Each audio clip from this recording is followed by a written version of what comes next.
All right, looks like we're live. Farplane here, and today I'm not stoked. Nope, today I'm very upset. So not only did they change the day that the arena reset, and in case you like looked at the date and said, well, I better check the calendar just in case it's different for the first time ever, which a lot of people knew, so good for you if you did. But I didn't do any climbing, and I ended at, I don't know, rank 700 something. And you know me, I'm a pretty serious climber. I like to stream my end of season arena climb, get as high as I can. I placed 38 last season, 48 the season before that. So I'm missing out on major rewards. No zenith pieces for me. Furthermore, they open it back up 6 hours before week change. So 6 hours to get all the way to the top 500 from wherever you start. I don't know. Let's see how it goes. But in any case, we can go ahead and More of you come to die? head over. Hold on a second. Here we go. Okay, that's good. So we can watch me collect my rewards and die inside. This is gonna be nice. All right, that's looking good. Cool. Just making sure the stream is all looking good, sounding good. Right now I'm grinding the coin stage on Staryu. It's the first time I've tried to stage 8 a staff, so I only have it at stage 7 because I can't max the skills anyway until I grind the hell out of this coin stage. So that's what I've been doing today, because I am done with the new event. I got all those big slabs cleared out. Amanda's On comes into the chat, says weekly is still on. I don't know, actually. I don't know. I'm just super pissed off. So pissed. How's it going, Amanda's? Oh, I'm just upset. I'm like depressed. I've been like bummed all day. I went and I met some neighbors that play music too, and I went over and had a jam session with them, and the whole time I was just like just in the worst mood, man. Last night I couldn't sleep. I was so pissed. All right, so enough about that. Enough about me being a drama queen. But hey, you know, I'm gonna give you the good, bad, and the ugly. I'm not gonna come on and just like put on a smile and be fake, you know. But hopefully I can get in a better mood with a good stream, some good chat, and yeah, I assume the weekly is still on. Why would they do it like this? This is just so dumb. We still have week change, but why bump it up an entire day? All right, here we go. Let's watch me die inside.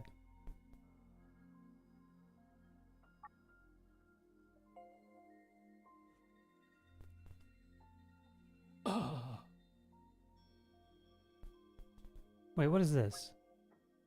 Okay, 10 single tickets. So basically by not getting top 50, I'm missing out on 2 full 10 summons, which is the equivalent of 6,000 gems, which is the equivalent of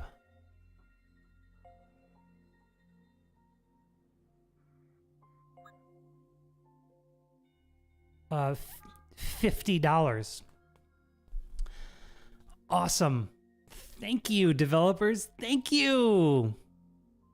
Amanda's-on says, me too, lol, was ready to hit 500 too. Last night I was doing nothing but just running around in Octopath. Beat you. Yeah, oh, what did I get? I didn't even see it. Cause good God, I just, it's 700 something, right? I didn't even try. I still had my dummy deck up in defense. Like, excuse me, I was out doing something on a Saturday for a change, not glued to my phone, you know? Ugh. No, what am I, profile? Oh, it doesn't say anymore. But it was 700 something. So anyway, I'm assuming, I was gonna maybe do something different on the stream, like subjugation or something, but I guess let's just start the bot grind. you know? But that's not very interesting for the stream, is it? I really want to get max weekly rewards to make up for getting completely shafted.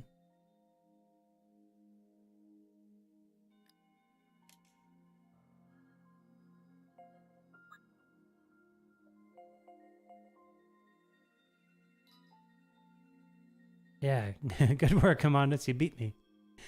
What's in here? Oh, yes. So, F me and, like, developers? What were you thinking, man? So, okay, let's take note. Oh, by the way, here. There's a typo here, too, so it create even more confusion. Let's go look at the Arena Season 9 notice. Look what it says. Wait.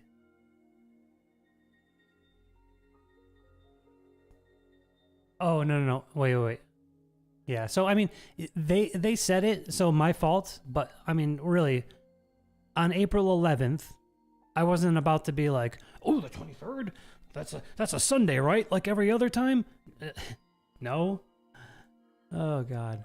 So, finally, after about a day, I've been perusing the Reddit, and at least I'm not alone.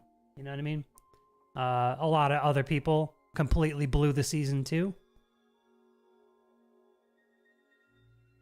Luckily, for some people, they were at least in the top 100 and at least climbing, you know? But look.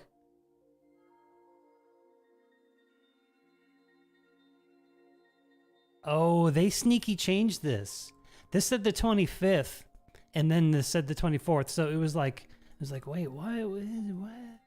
But in any case, 6 hours to, because we still do have week reset. So, oh God, here we go. I don't know. Let's chat. What's going good? What wait, where's my? Here we go.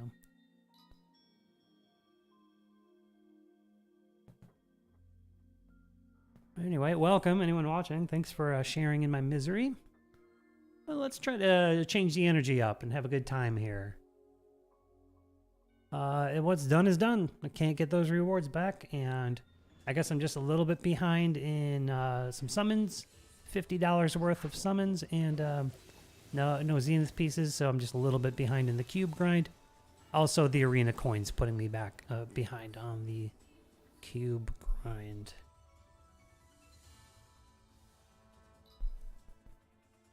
So it's going to be brutal. So hop in the chat. Let me know how it's going for you. Did you forget? I know Amanda's forgot. But yeah.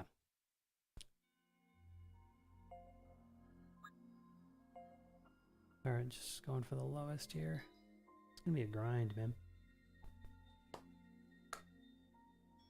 Anyway, oh, I did mean to look at that new one. What did that say? May something? We better... We better take note of when they're going to end the next one. If it's going to be on a different day. And I'm like, now I'm on my toes. So I upgraded the Subjugation Fire Sword. I have it fully ascended now. I went ahead and blew my gold coins on it. But now I can't. I don't have enough gold coins to, to max the skills out. Okay, Amanda-san says, speaking of deadlines, Subjugation has a deadline too. Was it always there? Yeah, they announced that there was going to be a season change in Subjugation, and at that point, you're going to have to play all the battles and regain your score.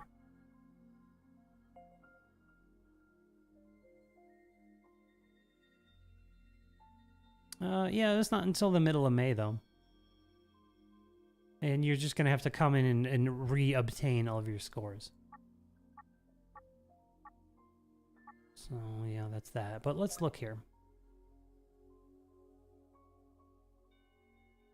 All right, take note now. May 22nd. Wait a minute. What the hell? I thought seasons were 2 weeks. No. What is this weird season 9 they threw at us? Like, what?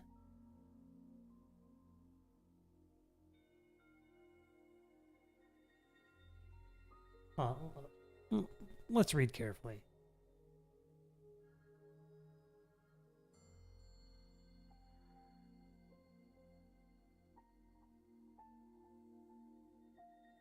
Even here they say every Monday at 0. Oh, that's weekly. That's weekly. Yes, of course. So, yes.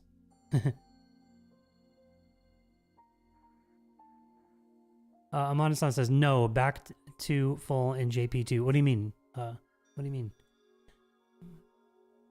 No what?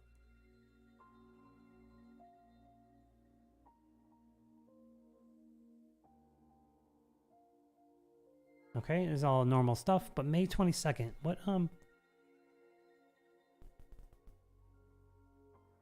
So we're back to a full month arena season.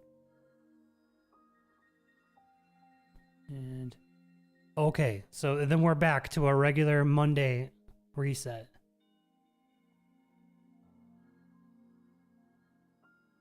So several weeks in a Monday reset.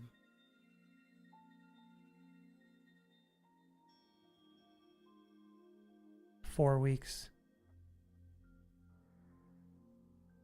Yeah, 4 weeks, yeah. Montesans, that's 4 weeks, yeah. So,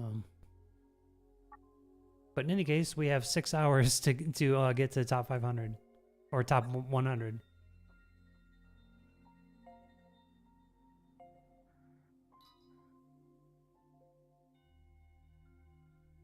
And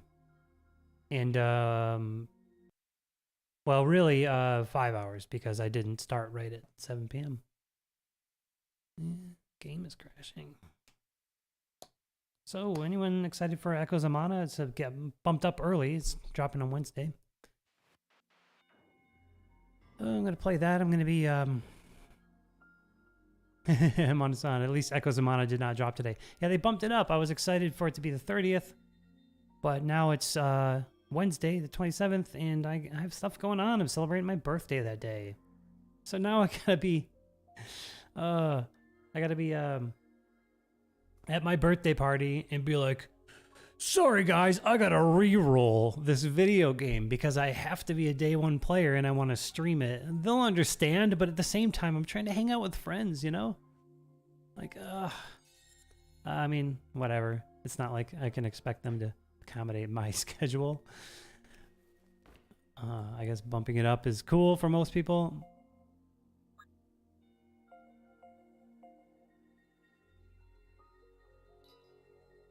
Wait, did did it crash and I lost a winning streak against bots?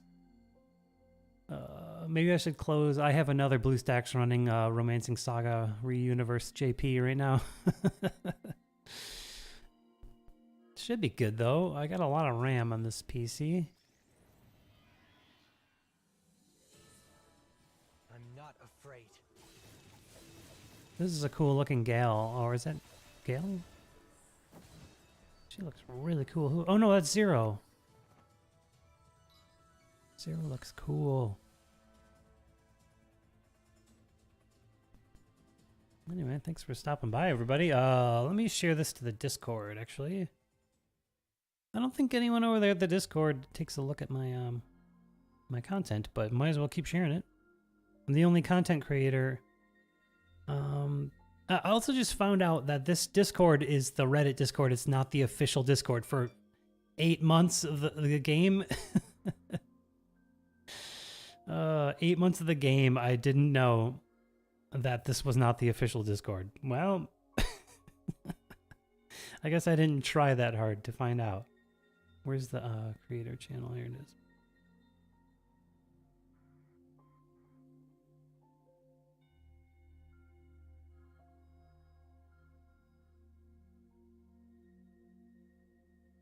Oh boy.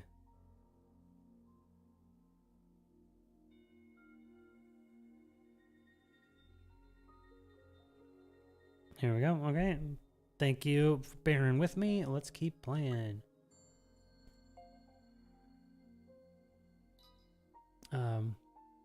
Amanda-san says, unless birthday luck negate re-rolling bad luck. Yeah, hopefully I just get a good roll. But I'm going to have to like get on the Reddit and do some research and figure out what units are good. I really just want secret amount of characters. I want Randy, but I also want to be meta. So if like Duran or someone else is the top tier DPS, I'm gonna want to get whoever that is. That's usually my go-to. Is I want the top damage dealers.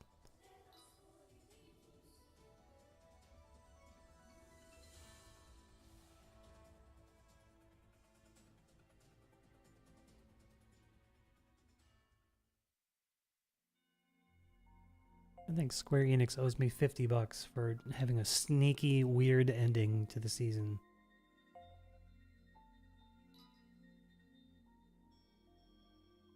Or maybe even more money for closing Mobius Final Fantasy. Oh, could you imagine them refunding everyone for shutting down a gacha game? All the people that's just spent thousands. Like, there was a Mobius whale. There are some big whales in this game. But there was a famous whale in Mobius Final Fantasy. He was named Lord. And he wasn't just a whale. He was like a god tier gamer too. Like he would come up with strats that no one else did. And he would almost always be rank number 1 in the tower climbs. But he would live stream himself pulling for these new Supreme cards. And this is before they had a pity system. Thank God these gacha games have a pity system now. Because in Mobius, we'd have these Supreme cards. They were ultra rare cards that you would use cards in battle. And they were just broken. They were just like here's the regular cards. And the Supreme cards were just like that much better. I'm talking broken, like just game balance crushing cards. Like AoE 8 strike, like improved crits 400%. Like it just, they were ridiculous. But if you got lucky, you saw those rainbows and you got that Supreme card, then you were going to have a major advantage in the game. Anyway, this guy Lord would stream his pulls and there was no pity system. So he would just pull and pull and pull. And I watched one of them and I added it up and it was like over $1,000 worth pulling for this Supreme card and still didn't get it. God. Okay. I'm on wasting time reroll is my meme. Usually the first account I test water with gets lucky and beats whatever I settled on rerolling. That's a good point.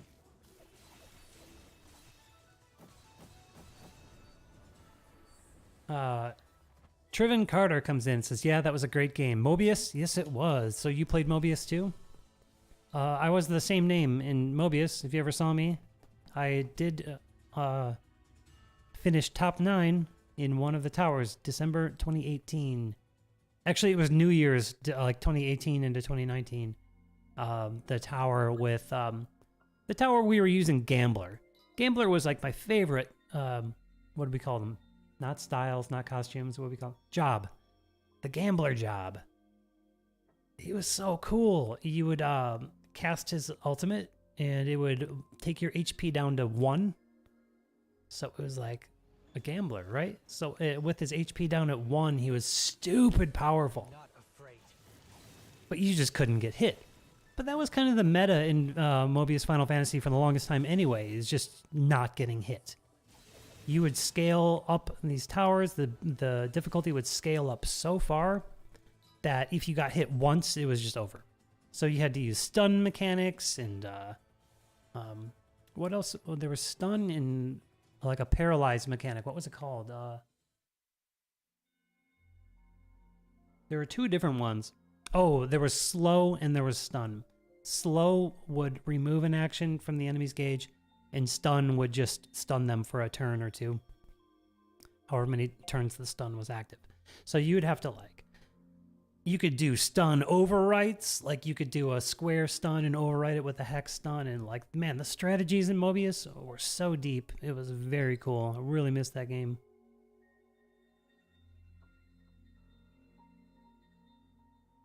But yeah, I hung around the Discord Mobius quite a bit. A lot of anyone in the community should remember me.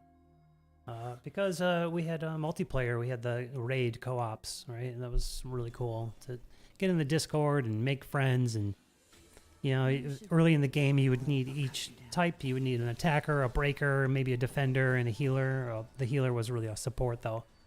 But only certain jobs would have the party support if they cast those skills. And early in the game, it was really cool. You'd have a defender that would provoke. They called it taunts. And a breaker that would specialize in breaking the break cage. And of course the attacker, who is just your DPS. Triven Carter says, I love the class change in that game. Yeah, class change.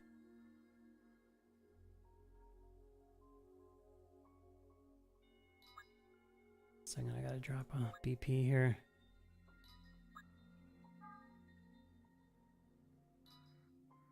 Yeah, you could have like sub jobs and like have 2 different jobs that you switch back and forth, and each one could have a deck of 4 cards. And God, the strategy just got so deep, and it was just so fun to grind and build and build and build and build. And then it got to a point where you just so built up, it was just maintaining.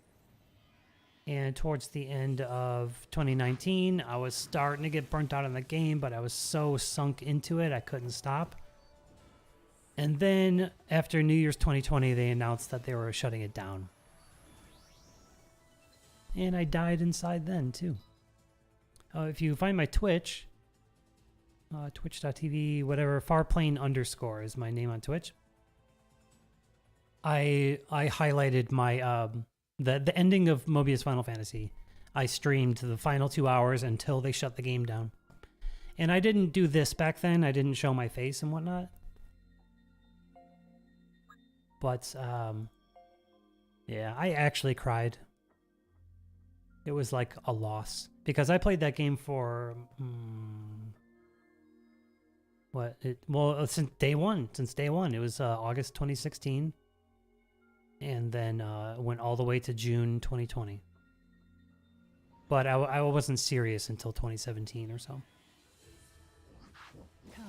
But not only did I sink my heart and soul into that game every single day, but I spent a hefty amount of money in that game over time. So, Triven Carter, welcome to the channel. Nice to see a new face in the chat.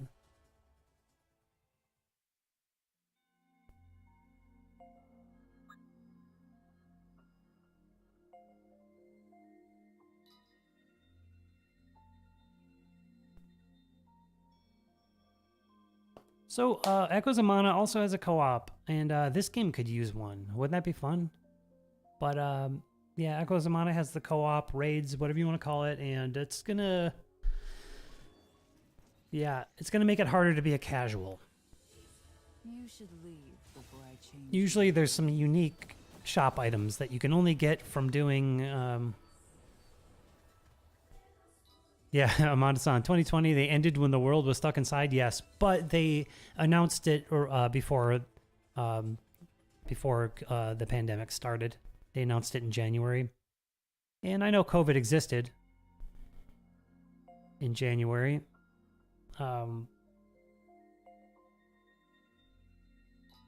But in the States and most of the world, it wasn't a pandemic yet.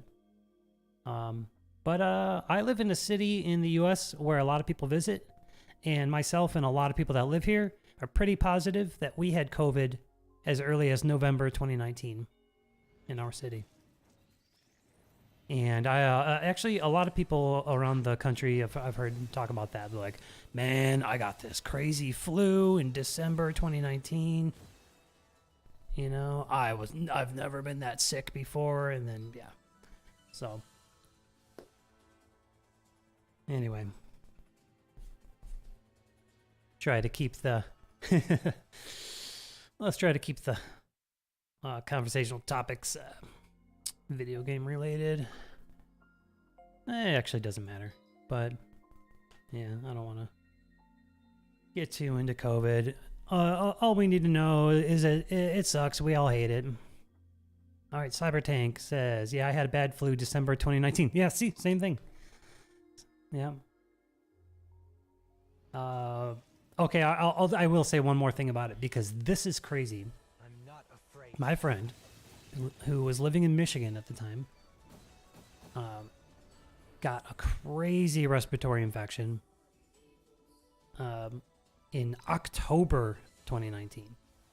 And he said that he was working directly with some people from Wuhan at the time. October. Now that goes against all narratives. That is not the official narrative that the United States had COVID in October. And he went to he's like, my age, similar health, like active, and he was in the hospital with a respirator. Amonis On says, heard Echo of Mana Raid is similar to Dragalia Lost. Played that. It's hardcore in top difficulty. Okay. I've never heard of that game. So maybe tell me a little more about that raid style in Dragalia Lost. If I said that right. Mobius was cool. You'd have like rotating bosses. You'd have different boss for each element. That was all from the Final Fantasy series.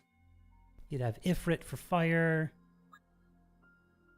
And then they did a whole second round of the elemental bosses.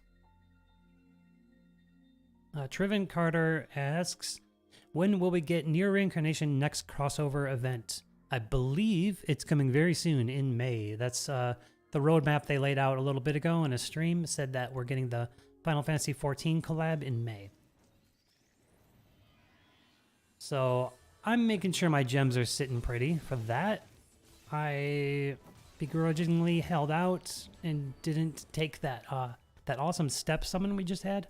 I only went 3 times through it instead of all 4.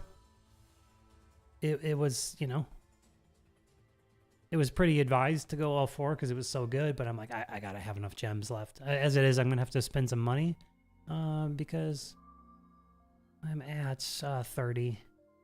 Now they might have a nice paid step up like they did before on the anniversary banner. And I went, I think 2 rounds through that paid step up, which got me a pity. I think that's how it went. Or was it 3? By the way, what premium packs do we still have the replicant premium packs? Yeah. And these are on until the 30th. I might splurge and grab this $80 pack right here. 10,000 gems, paid, which is great. A pearl. Ah, 5 handbooks for $80. Come on. Then you got an odd 5.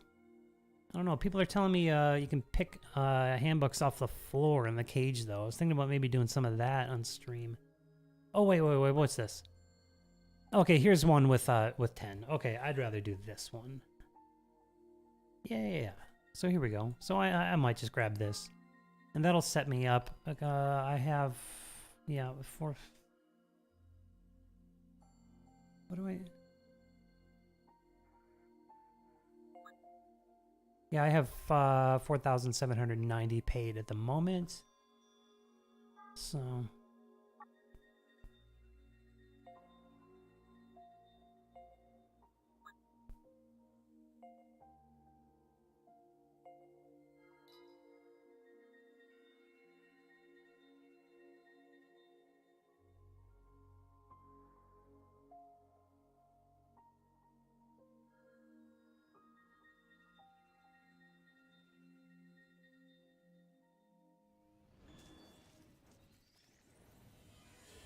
You should leave before I change my mind.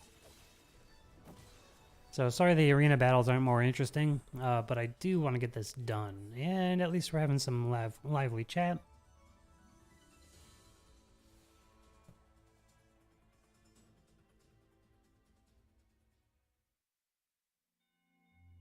Oh, nice. At least, okay, I'm getting there. I'm at least 1 into the gold brackets now.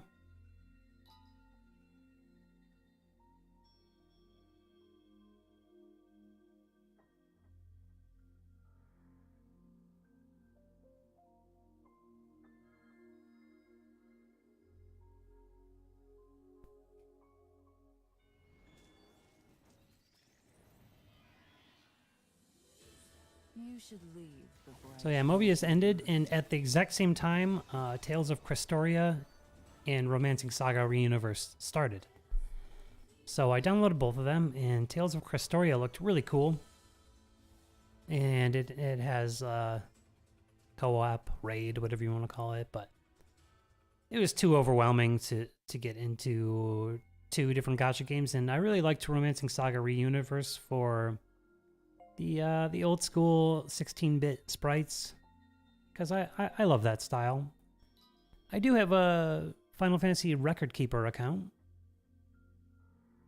but I came in so late I could never quite catch up to the meta in that game.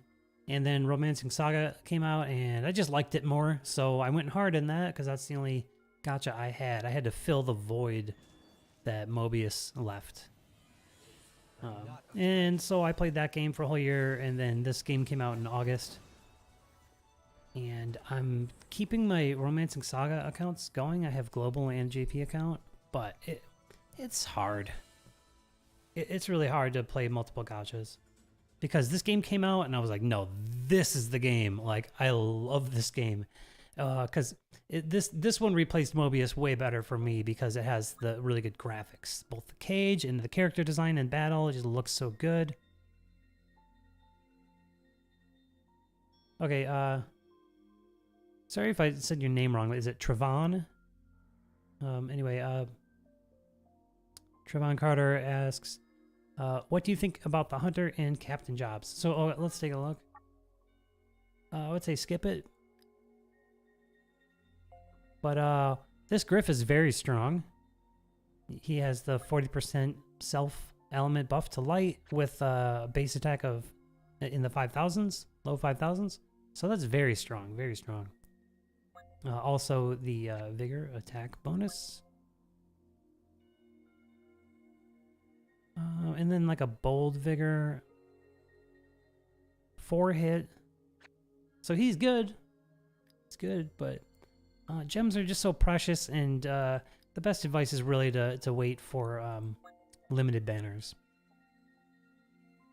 Yeah, more bold Vigor type stuff. Usually light element and or support is like bold Vigor. Excuse me, bold Vigor, and then the dark element's often caged Vigor where you need low HP.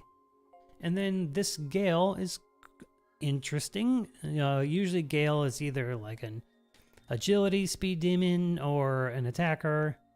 And here she's like a healer, supporter. She's got a 5 hit though, so that's very nice.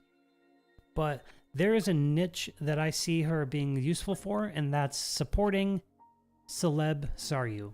Because Celeb Saryu is bold Vigor, relies on HP. So if you're in subjugation and Saryu gets hit, you're going to want to heal her before the knockdown.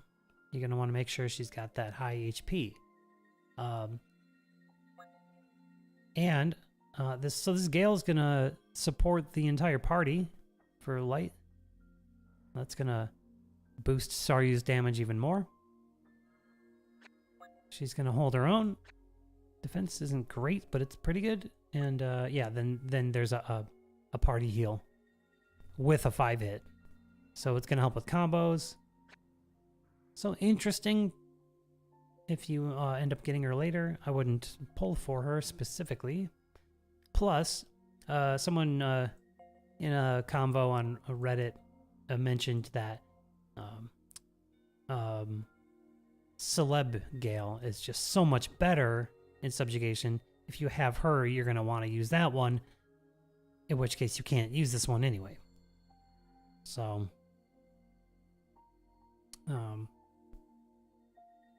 in case you don't know, if there's ever a Half Annie reprint, you might want to grab her because she's very good, has very high base attack, which makes her very versatile. She doesn't rely on a single element for her attack power. But then the most valuable thing is this. 50% defense break. That's the highest in the game, as far as I know. I don't think anybody else has 50%. Even the new Rion is only 30. The bold Vigor is always annoying, but, you know, gotta deal with it. So, yeah, she's very good. And that's when I think of them. No, they're even as far as like regular banners go, there's an upcoming Noel that's just beastly. Just as fast as EX Gale, with even more attack power, has a pursuit passive. So, yeah, so even after buying that pack, I'm only going to have 40, but I think I have a lot of tickets. Might have to wail twice on like an spend like $160. I never thought I would ever be in this situation where a game, like I continually spend a lot of money in a video game. As you know, I'm older and I grew up in the NES era when I was a kid, and then Super Nintendo when I was a teenager, PlayStation when I was a late teenager. And it's always been the case that $50 or $60 is a game, and that's it. You're done. So this is crazy, man. However, you know, as we've seen, you can make these games work just fine as a free-to-play. You just gotta budget and pull wisely. Wait for the good banners. Trevon Carter asks, do I play Sino Alice? That game looks pretty interesting. I thought about checking it out, but I have not yet. Do you play it? How do you like it?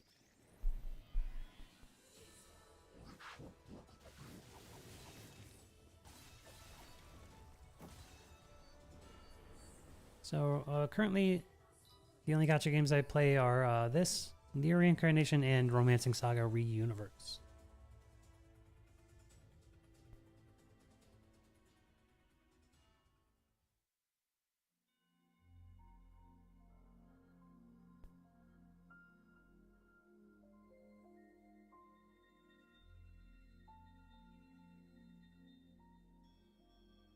Okay.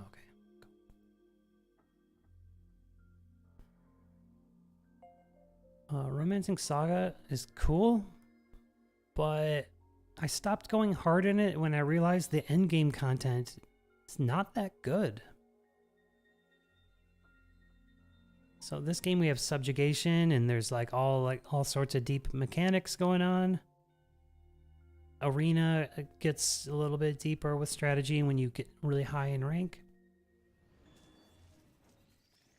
And then there are towers that require specific strategies. It's pretty good. It's not quite as good as Mobius. Mobius Final Fantasy had just incredibly deep mechanics. Forest Water says, I don't know why Romancing Saga is so popular in JP. Probably be because those games, the original Romancing Saga games, were bigger over there and either didn't get released here, or they just weren't big here, or they weren't like advertised a lot. But yeah, what I was going to say about that is the end game in Romancing Saga Re-Universe. It's lame. You come up against a boss, and it's pretty much just resetting until some bullshit doesn't happen. Like, that's the meta. Like, the boss is just going to wipe you out, and then you try again, and just hope that they don't cast that one skill, and try like 50 times until you beat it. That's if you're like on the current, like, hardest, you know, the new, you know, in the romancing level difficulty. So I'm like, this is it, and then there's just this one stage, and if I beat it, I only have like 100 more jewels. What's the motivation to go hard in that game? So I just, my strat in Romancing Saga is whatever the most recent event is, go to the highest stage, grind it until I have the shop cleared, and then continue to grind it thousands of more times. I swear I do it manually. I swear I do it manually. But that's what everyone does in that game, you know? Okay, and then Trevon Carter says, it is fun, great co-op, and guild battles for Sino Alice. Nice. Yeah, the art design in, I don't know if I'm saying that right. Sino Alice. The art design looked really cool. It's kind of similar to Nier, isn't it? Are they related?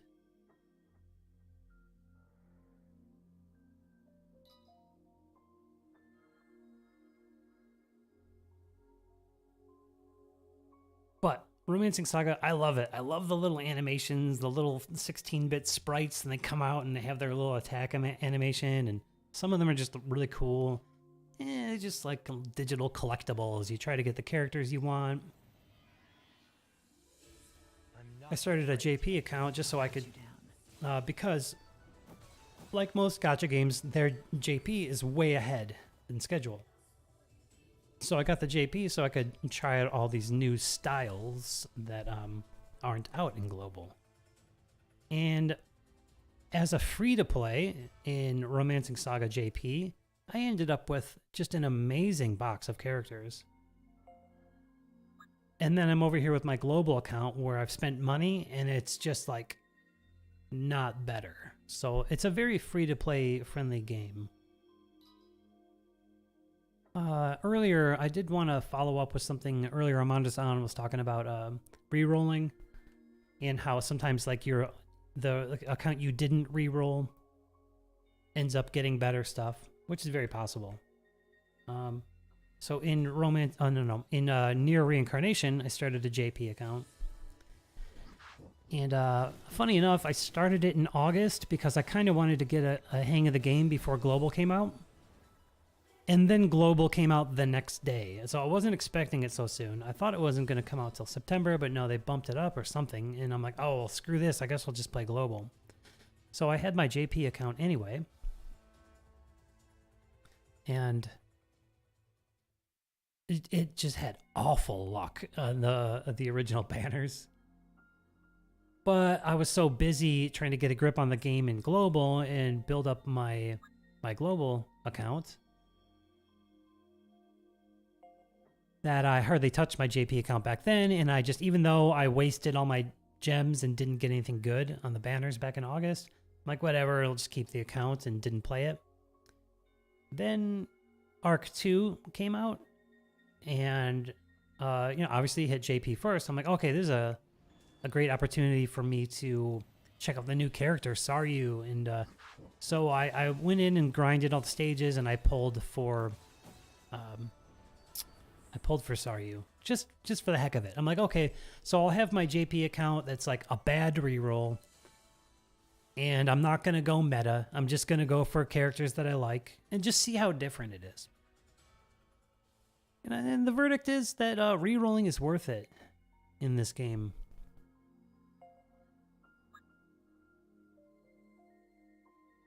And that's what everyone said. Like, oh, you're going to want to reroll, make sure you get, A2 or 2P and get some dupes, like you're going to want them to clear content. And yeah, now I see it.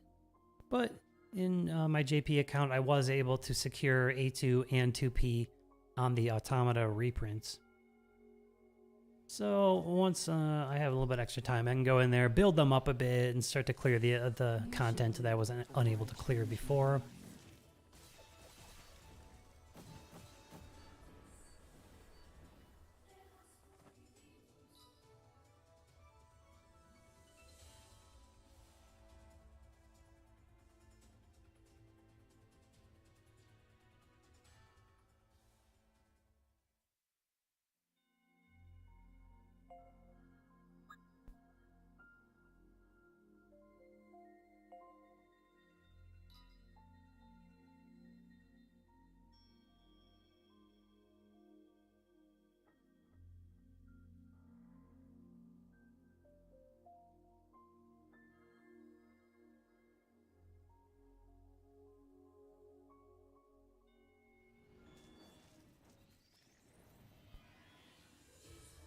Not afraid. Oh yeah, so I was talking about this weapon. I did max ascend it. But you need those pure crystals and rare crystals to max the skills. But going from 14 to 15 isn't a big deal because all it does is add like a few seconds to the buff. You still get the full percentage of the buff. Amanda-san says, I rolled 2 A2 and 2B here, but missed 200 free rolls deadline. Time zone. Oh man, that's a bummer. Yeah, those 200 free rolls were pretty good, but some people did them and didn't get anything. So maybe Just think of that possibility.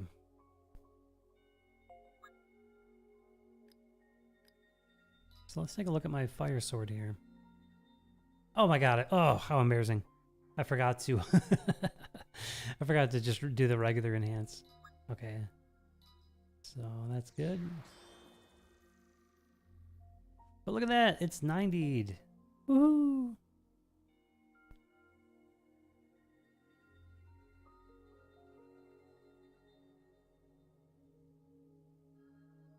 Trevon Carter asks, what is your next dark character you will get? I'm thinking about going for the Dark Baldy Swordsman, the 063Y, because I have Lars and Lavanya, and I'm very satisfied with just having those two.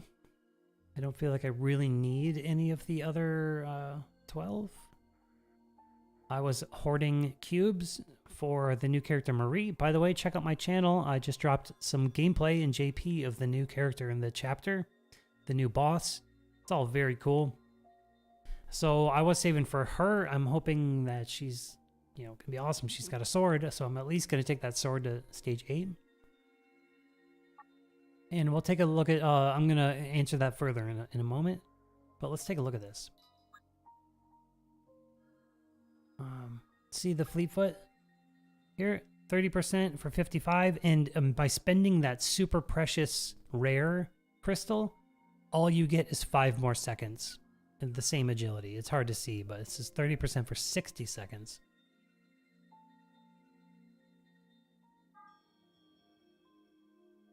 Okay, and then Forest Water says, I'm waiting to see the new JP EX character. Still not out yet. Frown face. And I'm right with you with the frown face. I was so excited. Again, here, look at this. I've been hoarding cubes.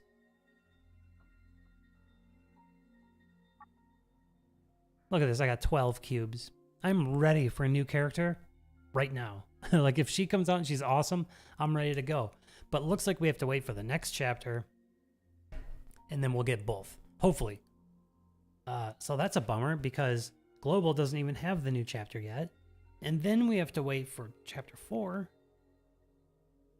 So it's going to be a while. So I might just start spending these. So I'm tempted to either to answer your question, Trevon, either this one to get Baldy, because I do love his character design. He looks cool. And if you can manage to get his HP almost all the way next to death, he hits like an absolute truck. But only if his HP is that low. I'm also very tempted to get Akeha just so that I can get this to, this goes to 5 hits. And does anyone know, does this increase from 140 to something higher?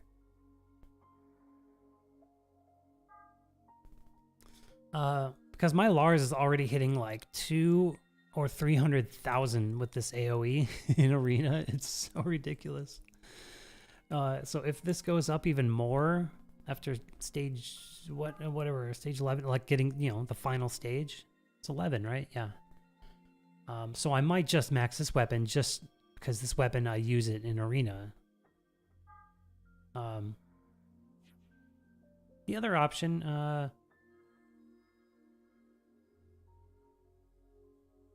Amanda-san says, just spend it. The new callings alone takes enough time for the cubes. Yeah, you know, you're probably right. Because, yeah, by the time that new character comes out, I'll probably be back up to 12. But my plan was to stay at 12 and then, you know, let the cubes build up over that and then just start stage 8ing all the weapons. So I really, here, let's go here. We can look at what I've done.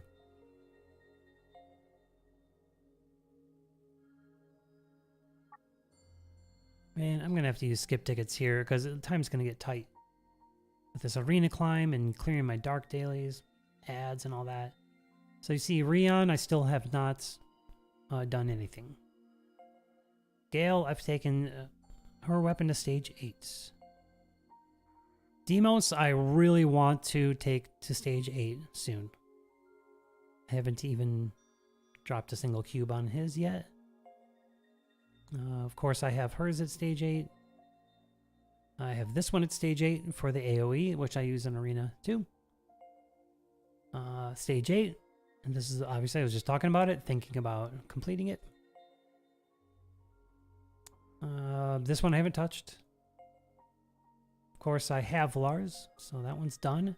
This one I'm okay. So, this is what I wanted to mention. I'm tempted to grab this Griff character. I think the character will actually be more useful. People are using him in wave 1 of subjugation for the 5-hit character skill. And I even saw someone in the Discord say the other day that, you know, Griff is like out damaging Lars now. I don't know. I don't know how he's hitting as hard as Lars. Can you cap with Griff? Because I can only cap with Lars. That is hit damage cap. Okay, I haven't touched Noel's spear, which is a shame. I do love her. Her character's more of a tank, though. That doesn't do anything special. Of course, I have Lavanya, so he's done. And I've stage 8 this weapon, which is a must. It's got the crit buff. And then I am currently at stage 7 on the Saryu staff, and I'm going to go ahead and drop 2 more cubes to stage 8 it. But like I said at the very beginning of the stream, I'm still grinding to get this. Oh, I have 50 now? I thought this grind was going slow. Okay. And then I have stage 8'd, that doesn't sound right. I have taken this weapon to stage 8 as well, because it has the training passive.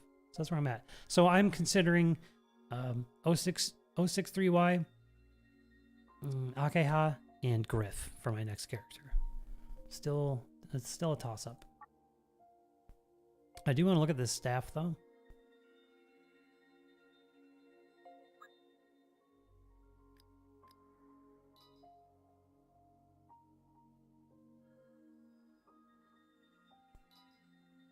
What can we do to this?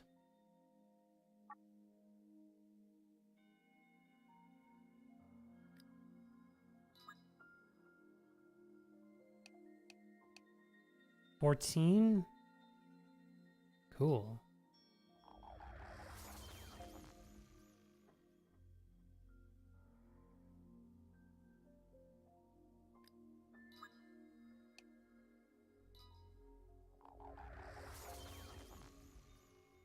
All right, does anyone want to see the stage 8 story?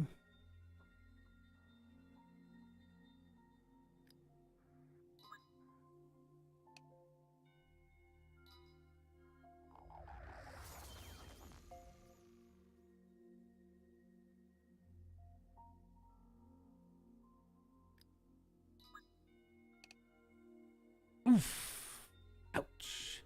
These things are coming in slow, man. I'm grinding that coin stage and they're just coming in slowly. Oh, God.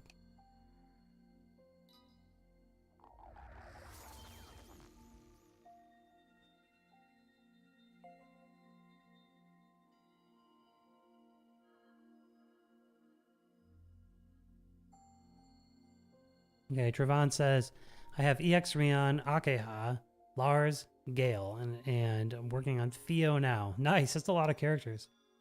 I decided to just go with Lars and Lavanya, and then just do stage 8 for the other weapons. Because I'm in a unique, that's not advice. I'm in a unique situation because I have a lot of good limited characters. So I thought to myself, like, I have all these limited characters. Great characters anyway. I don't really need the other dark characters, but if you don't, then yeah, like grabbing those dark characters is good. Can you believe it was like even a few months ago someone posted on Reddit in global they had gotten all of the EX characters. Like, what? So okay, so we can take a look at my box here. I got Sleb Saryu. This is New Year's, right? New Year's Demos. Christmas Akeha, half Annie Gale, half Annie Noel, Mech Akeha, 2P, the new Rion, New Year's Baldy, Beach Akeha, A2,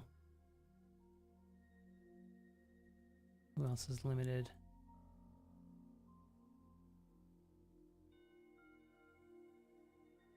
I mean, yeah, 9S, but... Oh, a 2B. I haven't touched her. Half Annie Argo. Or, yeah, Celeb. So, Celeb Argo, Celeb Griff.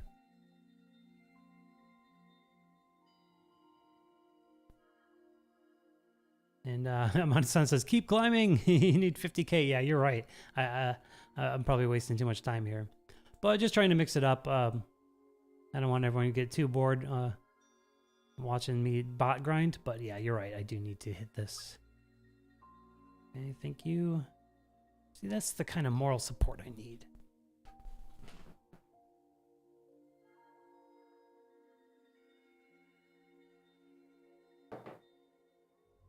Stay hydrated, Hydro Homies. You ever see the subreddit Hydro Homies? It's like someone posts a picture of their glass of water. They're like, where are my room temperature homies at? And it's like got 4,000 upvotes. Like, what? Reddit is a fun place sometimes.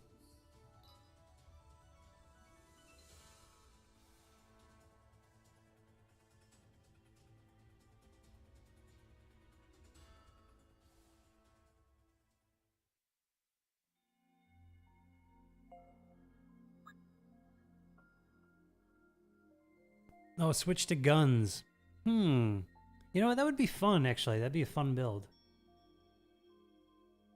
You know, I was just thinking of that, actually, today, like, even as, like, a strat, like a real strat, like having all guns, and just, pow, pow, pow, pow, pow, like those no-chain attacks come in. I wonder if I can just copy this build.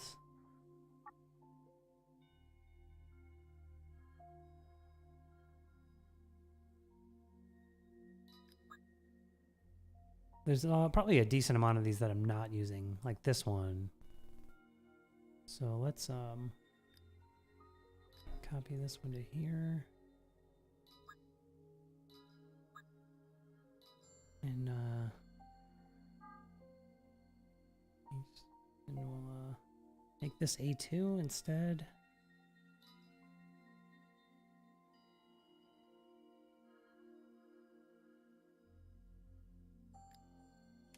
And then we'll give them all guns. A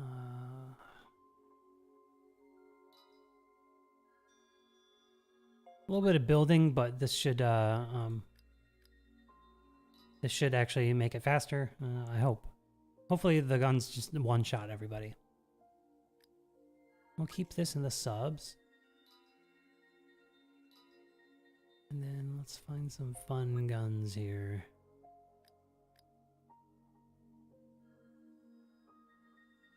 And Amada-san says, I fed my Akeha to 90. Which Akeha? The mech?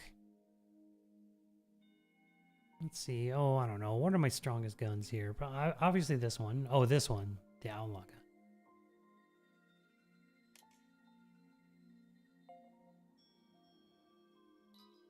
We'll keep this as is. What's another strong one? This one isn't upgraded yet. These are always good, right? Let's do this. And then let's give him the EX one. The Griff gun. See how this goes. However, I'm going to change her memoirs.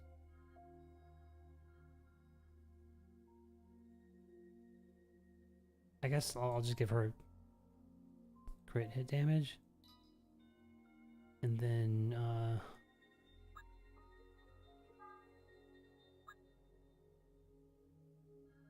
8 and 11. 7 and 10, so I'll just grab do a partial set here. That's pretty cool, I guess. How about that? I don't know. Okay, cool. All right, let's see how this goes. Wait. There's one more thing I gotta do. I gotta make sure I'm boosting the proper elements here. Fire, wind. Okay, wind is good. Fire, and then we need one for dark. Is it this one? Yep.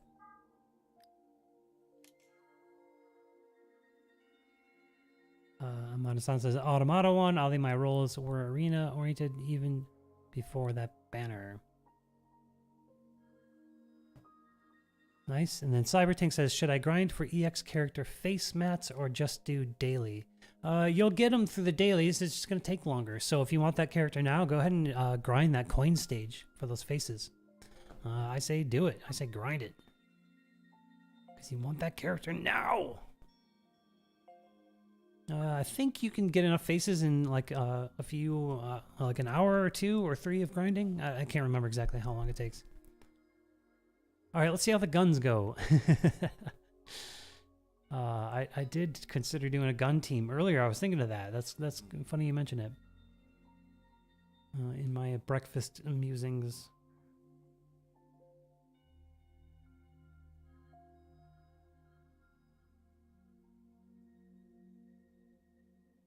Okay, I'm hoping this is all like one shot, and just really goes fast. Yep. All right. Okay. Thanks for the advice, Amanda-san. That was cool. That was good advice. This is going faster now.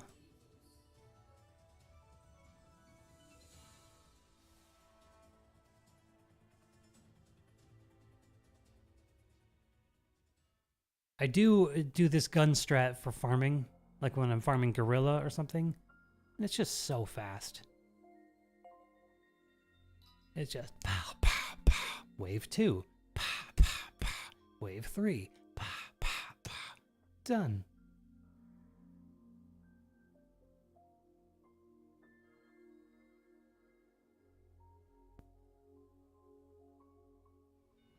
Yeah, you're gonna have to grind, Cybertank, you're gonna have to grind those coin stages for those skill mats anyway. Uh-oh, Zero fast. Zero looks good. I like Zero. So does Kaine, or however you say her name. Oof. That costume, the 3-star costume?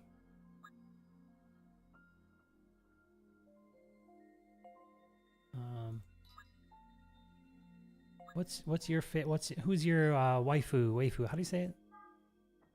In the game, who's your favorite? I really like Noel. I don't know if she's my favorite, but I really like her. And her 2-star costume is just awesome.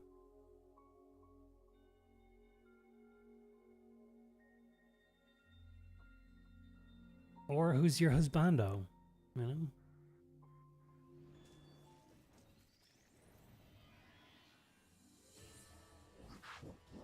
There aren't too many husbandos. How do you say? I don't know how to. I only read these words. I don't know how to pronounce them. Husbando. We only have what? Griff, Lars. No, I guess we have a decent amount of them. Griff, Lars, Argo, Baldy.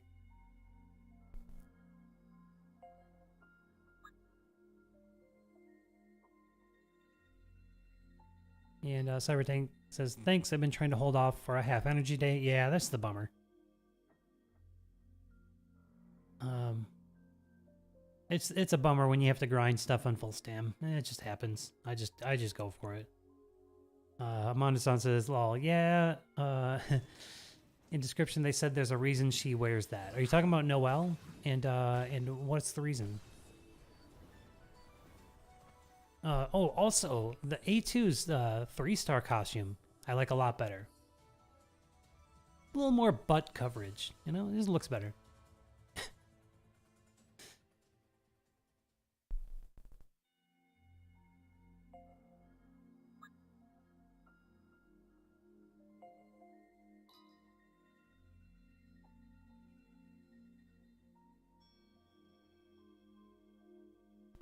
Yeah, Amanda-san says, me too, man. Half stam dark memory. Is it a thing? Yep, yeah, it is a thing when we have half stam, like everything is half stam.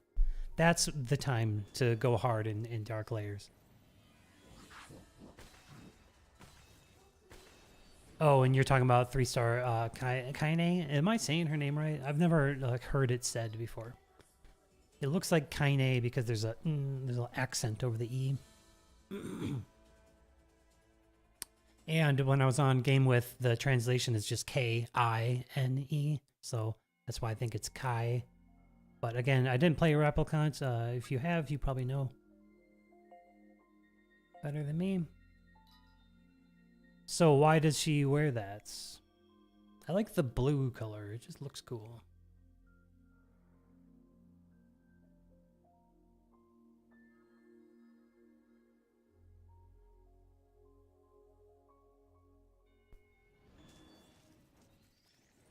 I'm not afraid.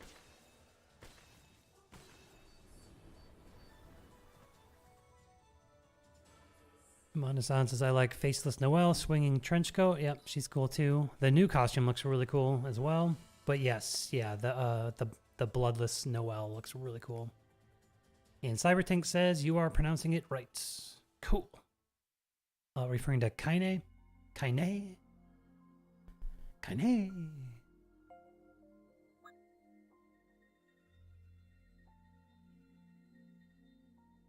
I still have to, I don't know where I'm going to find the time to do it, but I really want to play Automata. I do have a PS4, so a friend got me Final Fantasy VII Remake for my birthday last year, and I played it a little bit, and I feel bad I haven't played it more. Because I'm just too busy playing gacha games. And I have a Nintendo Switch that's very neglected. My Switch is just stacked with so many good games. Why did she get to act twice? My Nintendo Switch has Octopath, and it has like a whole bunch of awesome Metroidvania style games, which I love Metroidvanias. Hollow Knight might be my favorite game of all time. I can't believe how good Hollow Knight was. And I am in the camp with everyone else, just dying for Hollow Knight Silk Song to come out.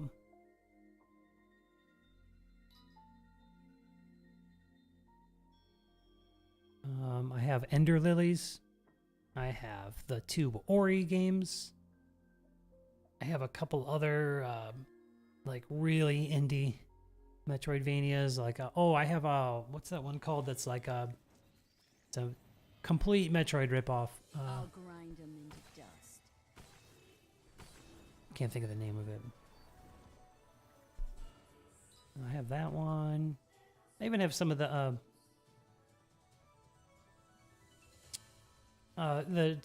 typical stuff, like I have Mario Kart, and I have the remake of the Game Boy Zelda. Which one is that? Link's Awakening? Is that what it's called? And my poor Nintendo Switch, it's over there in the bedroom on a big screen 4K TV, and I just hardly have time for it because I'm always playing Nier Reincarnation. Oh well. But there's a cool dungeon crawler roguelike that I like to play on there. And I also got it on Steam so I could stream it. It's called Monospark. And it's very, very indie. Like the game, I got it on sale for like $2. And it's usually $10. And it's very basic pixel art, dungeon crawler, roguelike. And I like that game a lot. You just kind of get lost in it. Amanda-san says, JP voice for Kaine is an artistic choice. And Mama's JP voice is amazing. Right on. Yeah, I have heard it. I do have a JP account too.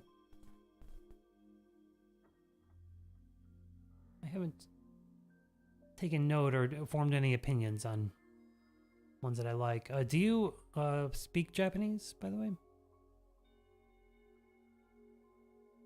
I know that you mentioned that your phone is in Japanese time zone. Just curious. That would be a big advantage. I played these JP games, but I don't understand a single thing. So it's just kind of... Like, for example, in Romancing Saga Re-Universe, there are entire new upgrade systems in JP that I haven't even messed with yet because I'm like haven't wrapped my head around like pulling up a translation and getting in the Discord and asking people. And I'm really behind, and I just do the regular stages. and I wait until it comes out in global to know how to do everything.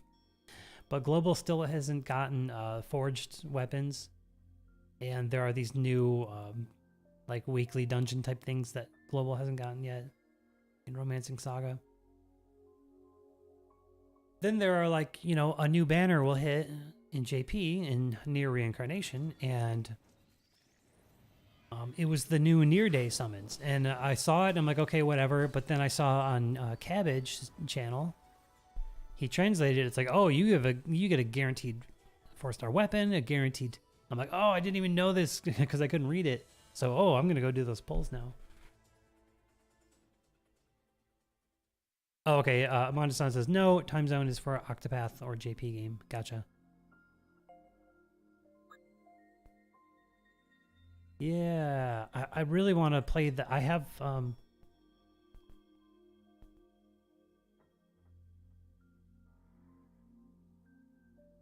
It's loading, but whatever.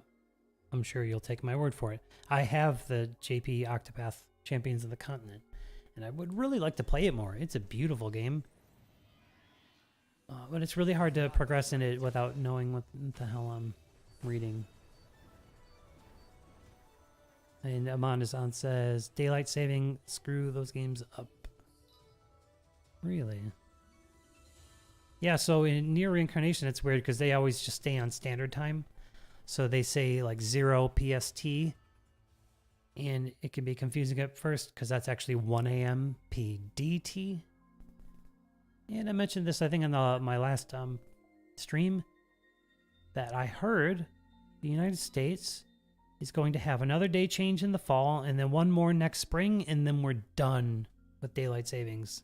Or we're done changing from there. We'll be permanently in daylight savings. Which is cool, because later sunset times. Because nothing's more annoying when you change the clocks in, what is it, October? Or November? Or when does it happen? And then the sun is setting, like, depending on where you are in your time zone, and how far north or south you are in the country. Where I'm at, come December, sun is setting at 4:30 p.m. It sucks. So that'll be cool for that. And that time change, really, it's bad for your health. When in the spring, when you lose an hour, and you're thrown off for like however many days it takes you to like get back on schedule, that's not good for you, man. And Cybertank says, please. Are you talking about like no more time changes? Yeah, same. So the only thing weird about it, and this probably like doesn't bother you unless you're like a science nerd, I guess, but like when you're in daylight time, like we are right now, when the clock says noon, the sun is not noon. The sun is actually 1 p.m. or something. Whatever, you know, midnight's not actually midnight, but you know, we call it, it's something and we call it something else, and we have later sunsets all the time. I'm down. Because I sleep really late. I stay up really late and sleep really late, so in the winter, I really have to rush out the door just to get a little bit of sun for the day.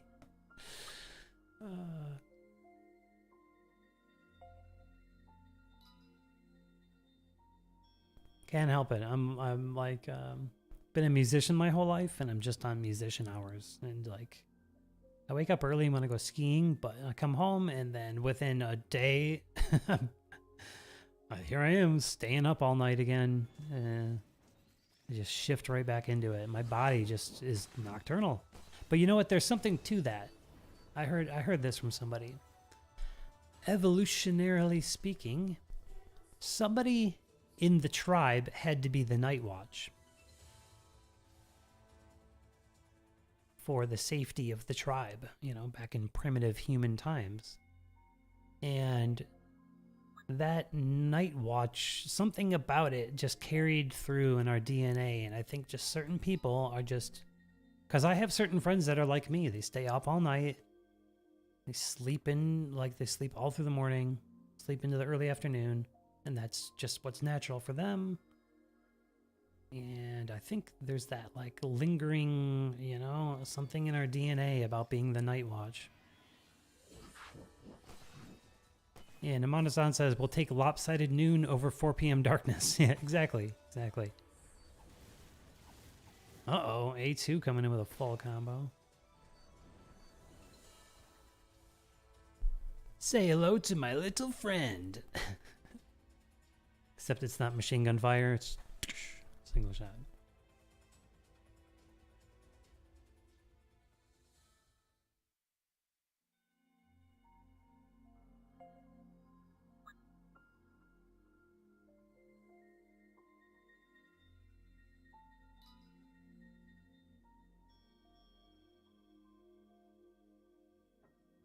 I wonder how this gun team would do if I put all guns that have 14, 15 cooldowns and actually just use an all gun strat seriously, competitively. I wonder if it'll work. Because they're, yeah, see, like their character skills or the weapon skills are just charging. And if someone comes out and does a normal hit combo, that charge freezes. So by using the guns, that charge is just going, going, going. And I know that Rayon, for example, who's a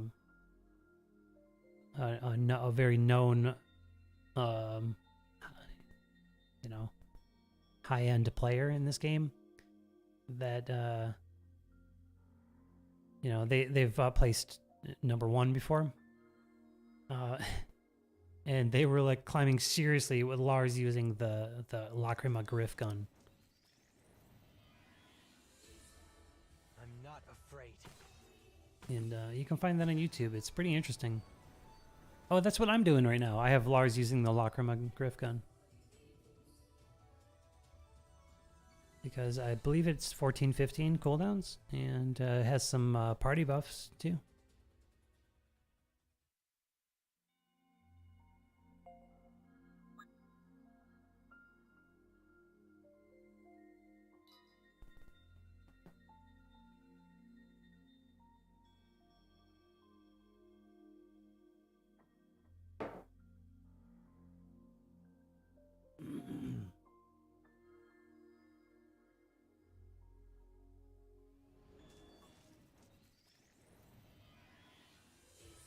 I'm not afraid.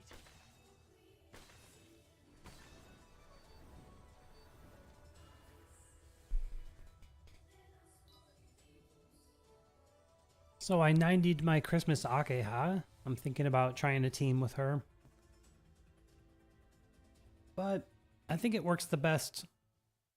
Excuse me. When you bring her in arena, I think it works best when you have like very fast characters for your other two. So it would work really nicely to have like Christmas Akeha and then like EX Gale and Bloodless Noel or something.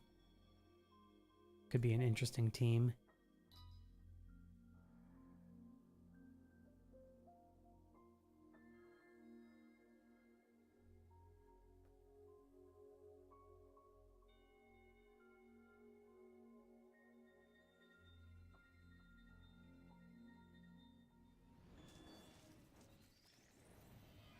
Oh, Amanda-san, tell me about this fish. So there's a new fish, like, subjugation type boss in JP. And I think it's in the cage, but I didn't find it yet. And a lot of people in the Discord are talking about, like, oh yeah, I couldn't even beat the fish. And someone shared their clear, and it was, the fish was water, and they were using a wind team, EX Lars, EX Griff, and EX Lavanya. Lars was using the EX Scale Sword. Lavanya was using probably that arena of the Mechanical Heart, the Arena Fist. And Griff was using his own wind gun. And that's how they took it down.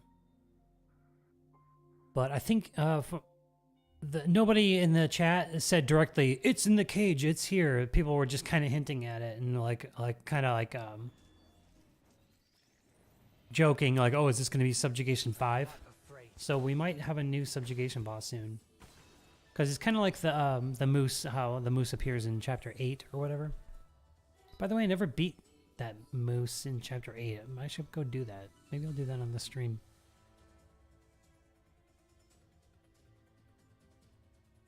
By the time I was strong enough to beat it, I couldn't remember what chapter it was in, and then I just got lazy and never looked it up. Maybe I'll also get enough coins to grab my Zenith before a week change. That'd be really nice.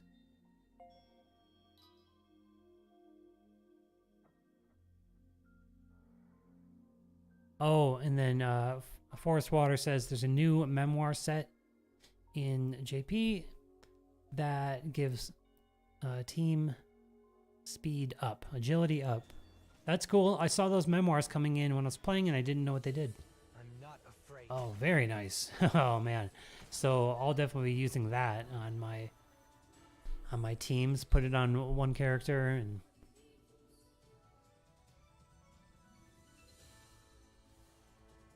and then Forrest says maybe they'll change some bosses for the new Subjugation season.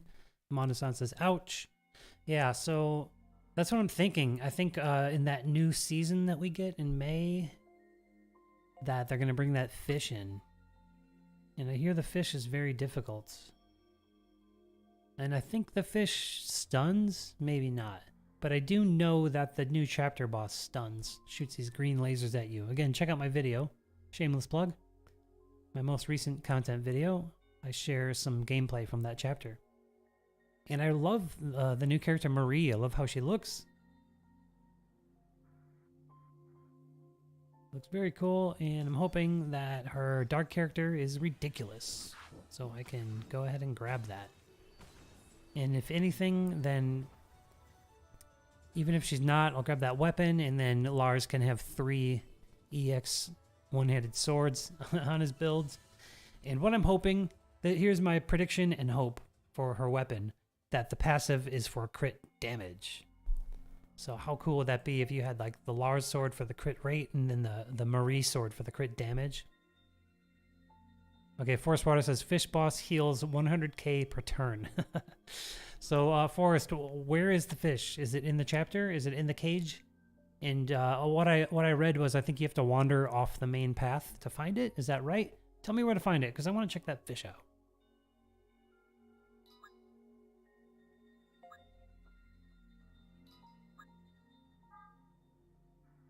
Okay, so that fish heals itself. That sounds annoying.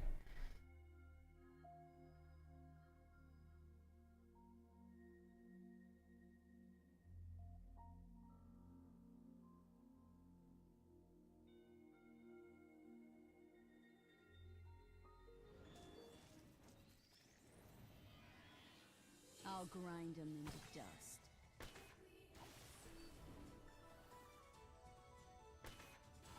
What's happening? Oh, blocks. 2 blocks. To the point where Lars just used both character skills. Okay, Forrest says, in the latest JP chapter, on the path that splits left and right, go right. Great. Okay, good to know. I'll check that out. Maybe I'll post it. Maybe I'll post my team failing to beat it, because my JP account is not very strong. I think, Forrest says, I think on the 3rd teleport point. Okay, thank you.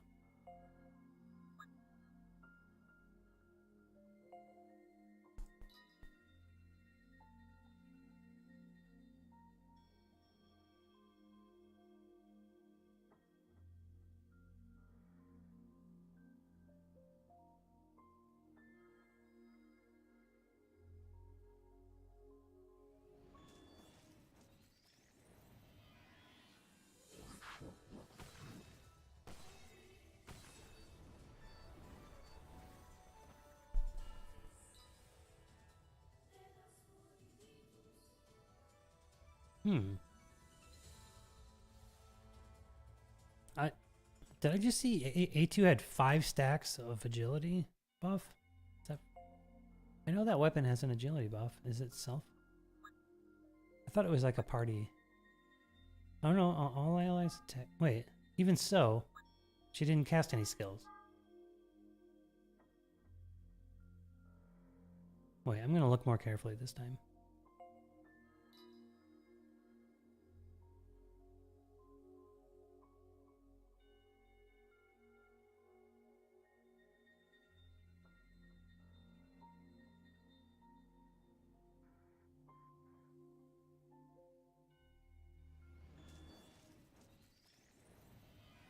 I'll grind them into dust. Yeah. Agility. What's that from?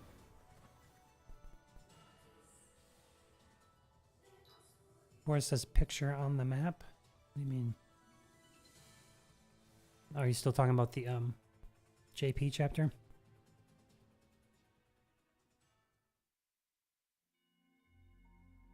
Speaking of Japan, I got this Moogle doll when I was in Japan from the Square Enix Cafe.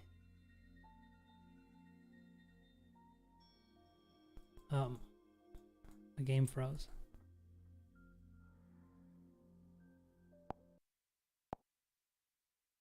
And Amanda-san says Mama Room dropped a premium ticket. Cool, nice. I gotta get in that cage and start picking up books off the floor. I was thinking of walking around the cage on the stream, but then I remembered, yeah, we have 6 hours to get weekly rewards here. What? Oh, I already ranted about it extensively at the beginning of the stream, but what a dumb choice by the developers to end the arena on the Sunday reset, Saturday night. Much busier than I look. And thanks. Yeah, it's got the. Let's see. Hold on a second.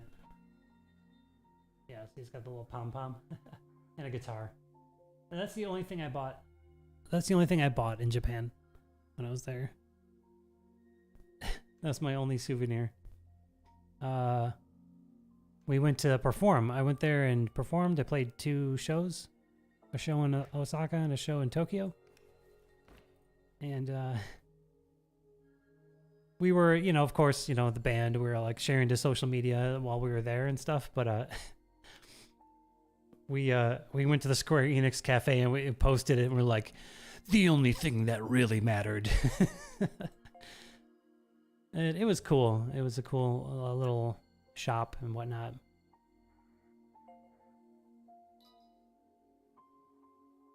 I was joking how I'm like, okay, I'm going to show up to the Square Enix Cafe. I'm going to be like, Square Enix, I want my redemption for Mobius Final Fantasy.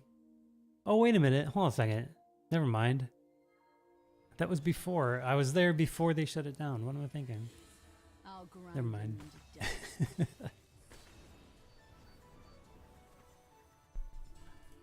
Anyway, yeah, I got to go play in Japan right before the pandemic started. So, whew, cashed in on that because I haven't been performing really since. Forrest says, Moogles for FF14 collab. That would be so cool. I do hope we get an Ishtola costume. That would be cool.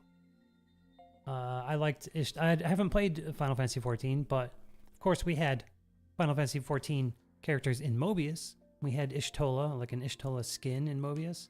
And she was cool. I just liked that character. She was a staff user and had a cool voice. What were some of her phrases? I'm not afraid. I can't remember them. I can hear it in my head, but I can't remember some of her phrases were cool.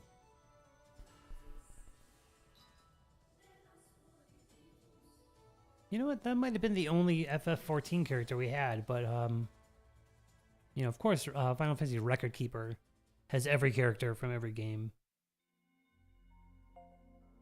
Final Fantasy 14 does look good, but I can't take on a whole new MMO. I don't know. So I'm on ask. I haven't played 14. What's the story? I don't know. But I know there's a lot of like content that gets released throughout time. Like where it's like FF14 Shadowbringer or whatever it's called. There's like a new add-on or DLC or whatever you want to call it. There's that Zero again. Ow! Ow!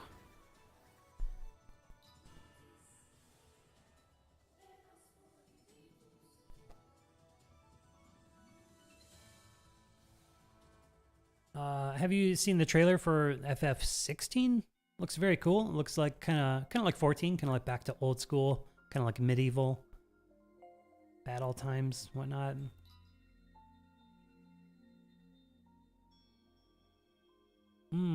Okay, Forrest, thanks. Forrest says, probably find out soon what we'll get on the JP stream on the 6th next month. Okay, cool. So I didn't know that there was going to be a stream on the 6th. Nice. And Pat Smith, welcome to the channel. Thanks for dropping in the chat. Always like seeing new faces, so welcome. And Pat says, the 14 story is really good. Haven't played the latest expansion yet, though.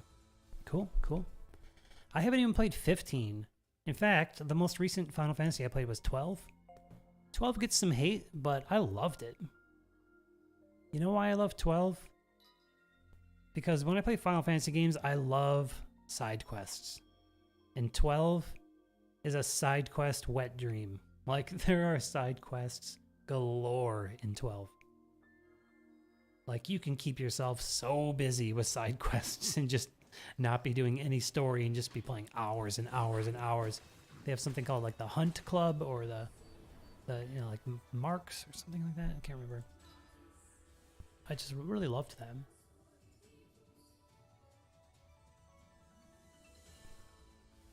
And Forrest says I stopped at Heaven's Word. Heaven's Word? That was like a phase of 14 or a DLC or whatever. Do you two know each other? That's cool.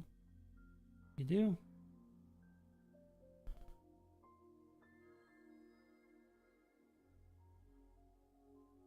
We're speaking about Final Fantasy, and I pointed out my Moogle, and I have in a previous stream, but have you seen my Gunblade? I'm not afraid. My friend gave me that. My friend, he's the musician that took me to Japan, and he looks like Squall. Like, he does a really good Squall cosplay, and he was out playing a show somewhere, and some fan or something either gave it to him or said, "Oh, it's yours for only this much money." I think he went to like some kind of a convention or something, and someone that was his fan hooked him up with it. And then he told me that it was just sitting in his garage forever. And I think it was Christmas. He gave it to me. I think in 2020 or something. Yeah, Christmas 2020. He gave that Gunblade to me.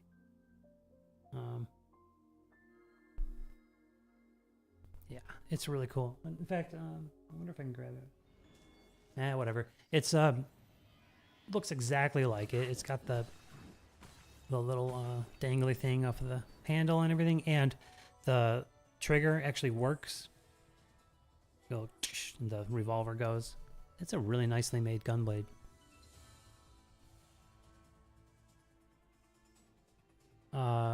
Monasan says 12 gone too deep, man. That spreadsheet of RNG. What was the RNG in 12? You mean getting the hunt, getting the marks to appear? There was a mark I could not get in the desert, and it was supposed to be, you know, supposed to be somewhere. Wait a minute. This is 523. Hold on a second.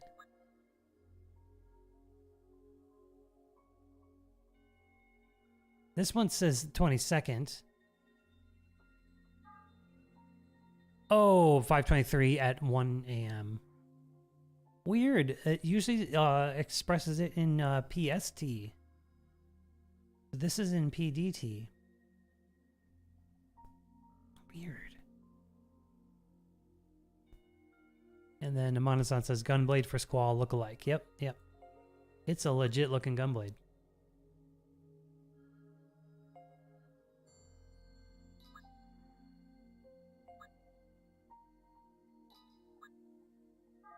Gunblade was a weapon in Mobius, too.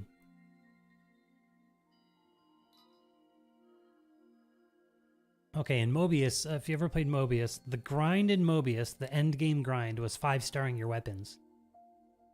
Oh my god. The journey to 5-star your weapon was absurd.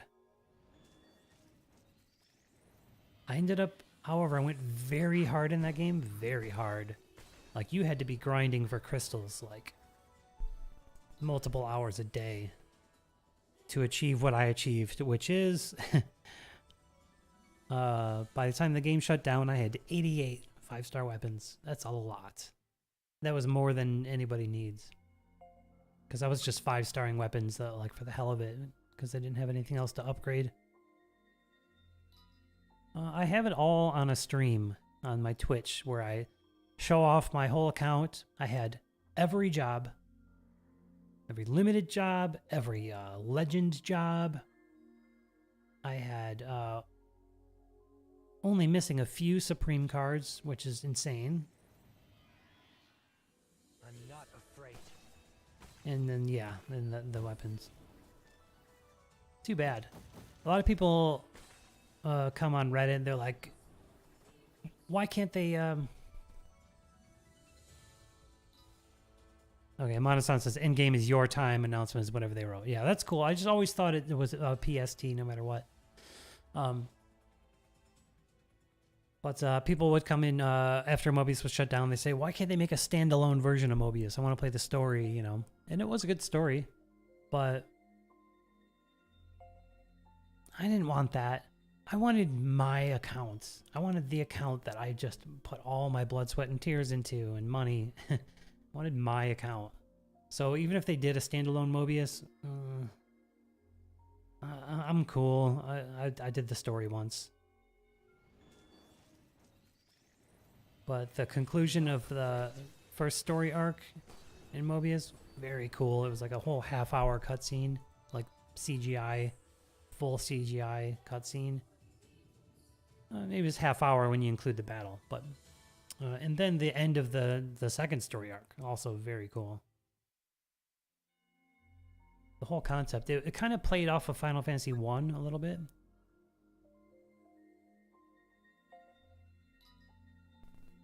So you were the Warrior of Lights, and there was a Garland, and there was a Maya Witch, and Sarah. I think those are all from Final Fantasy 1. I think I haven't really played one, but...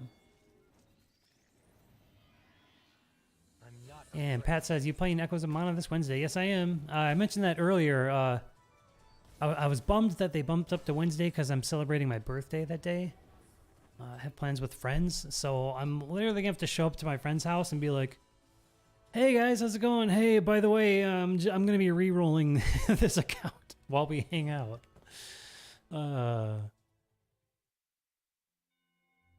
But they'll understand. I'll explain to them that I want to be a streamer for Echoes of Mana. I think streaming Echoes of Mana, because I stream Nier Reincarnation, but I didn't start streaming it until February or March. And thank you, Pat. Pat says happy birthday. Thank you. So the people that streamed Nier Reincarnation in August, when everything was new, and you do a video on, you know, here's how the memoir system works and that kind of stuff, it just helps you grow your channel so much more. So I think if I'm doing content videos and streaming Echoes of Mana right at the start, I think it's going to help my channel a lot. And Ford says, I will try too. Got some friends willing to play that with me since there's co-op. Yeah, that's awesome. I always wished I had real life friends playing Mobius. It would have been so cool to team up with them. But I made a lot of friends on Discord in Mobius, so that's cool. And then Amon-san says, birthday gift from SE. Yeah, my birthday's actually Tuesday, and I decided not to cancel my work on Tuesday. Because my work is cool anyway. I teach music lessons. And the families I teach on Tuesday are really cool, and they're cool to hang out with anyway. So that's, you know, I'm in a lucky position in my life that my work is enjoyable. So I'm going to go ahead and not take my actual birthday off, but my friends, I have more... I only have one family on Wednesday, so I'm going to go over to my friend's house after and celebrate then. And Pat asks me, will you continue Nier also? Absolutely. I'm very sunk into this game, and I still love it a lot. And just by the looks of it, Echoes of Mana looks cool and all, but I still like the vibe of this game a little more. Even though Secret of Mana is one of my favorite games of all time. And last summer, I thought to myself, you know what? Square Enix is doing all these gacha games based on, Square Enix games. Oh, I wonder, man, it'd be so cool if they did a Mana gacha game. And I looked it up, and sure enough, they were planning it. And I've been following it, waiting for it to come out. And finally, the time's here. So I'm excited to play it just because I'm such a huge, Mana fan in general. I'll grind them into dust. And Forrest says, I'm playing that on my friend's birthday too. Nice. It's like, sorry, gacha games are important. No, in fact, the same friend, this is actually the same friend that took me to Japan, gave me that gunblade that I'm hanging out with on my birthday. It's all the same friend. There were times where I showed up to his house, like glued to Mobius Final Fantasy, like kind of being, that guy at the party. But I had just pulled the Aerith Supreme card, and it was such a game. I was so excited. I shrieked like a little girl when that card showed up in my polls. I was in a parking lot somewhere. I can imagine someone like witnessing like some guy in his car like And the other funny thing about that story that day that I pulled Aerith was I was an Uber driver at the time. And I was on a break and I was playing Mobius and doing polls, and then I went back to do more Uber rides. And I was just like in this elated mood. This guy got in the car. He's like, I'm like, how's it going? He's like, pretty good. How you doing? I'm like, excellent. Like, it was just like the vibes were just all time. And he was just, by the end of the ride, he's just like feeling my vibes. He's like, all right. It's like 5 stars. Anyway, so Mana-san, real-time co-op. That's both fun and demanding. Yeah, exactly. It's very demanding. It's like you don't really have an option but to go hard in the game if you want to like keep up with co-op,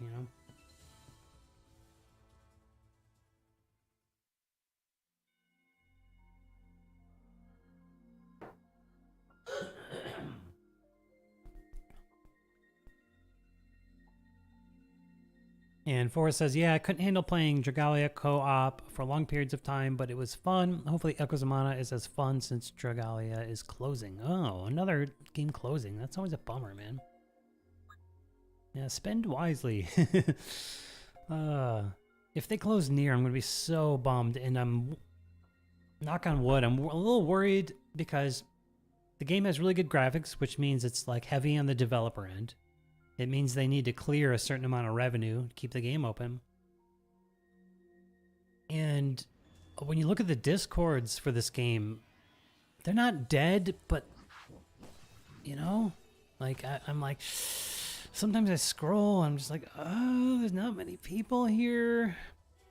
DeAndre Jones comes into the chat. Heyo, welcome back, DeAndre. Thanks for joining. And Amanda-san says, Dragalia, I quit at peak interest. Dragalia. Oh, that's cool. I've never seen that game before. Mobius co-op. Oh my god, did I go hard in that. So we would have a new boss drop, and we'd have like specific mats that we'd have to farm from that boss. And those of us that went hard would like try to get, like, it'd be open for 2 weeks or something. But there'd be those of us that would like be hell-bent on like clearing the shop the day of. And so a few Discord friends and I, we had like really good accounts. We also had alt accounts that could just come in and fill in a slot real quick. Like I'd have like my main account on Steam, and that's another cool thing about Mobius. You can play it on Steam. That's like the only gacha that I've seen released on Steam. Maybe it's not the only one, but anyway, I'd have alt accounts on BlueStacks, and then my friends would too, and we would just have like organized parties that were like, we would make it so that we could clear the boss in the absolute minimum number of actions and just completely min-max the battle. And we would just go, go, go, go. And if someone was taking too long to join, we'd be like, come on, let's go, let's go. And like we would pull like 3-4 hour sessions just grinding co-op and Mobius. It was crazy.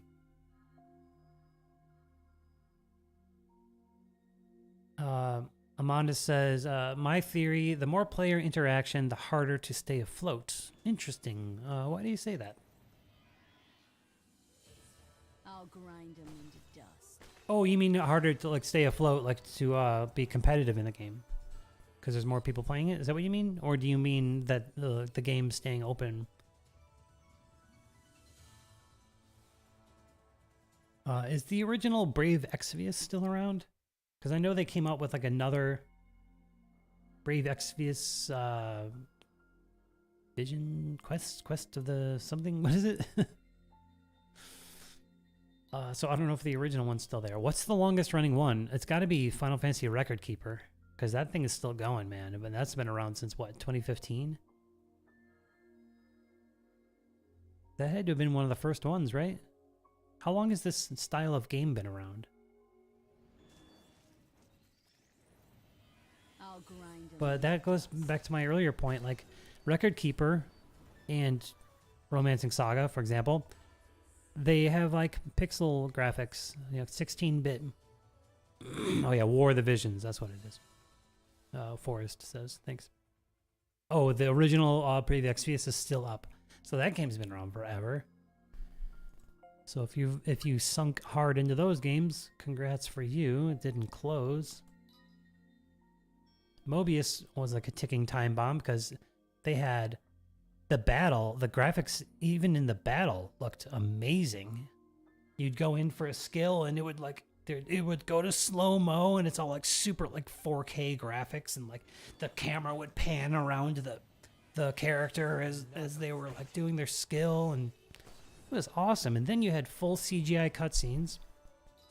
So something like that's going to be, they had teams of people working on that game.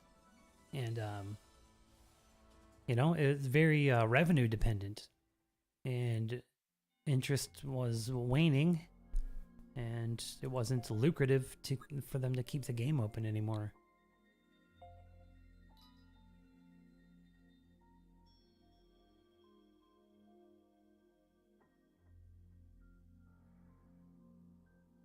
And then Amanda says, no, game closing, because when interest dip, it's really, I think you meant to say noticeable. And then also said, I'll grind them into dust.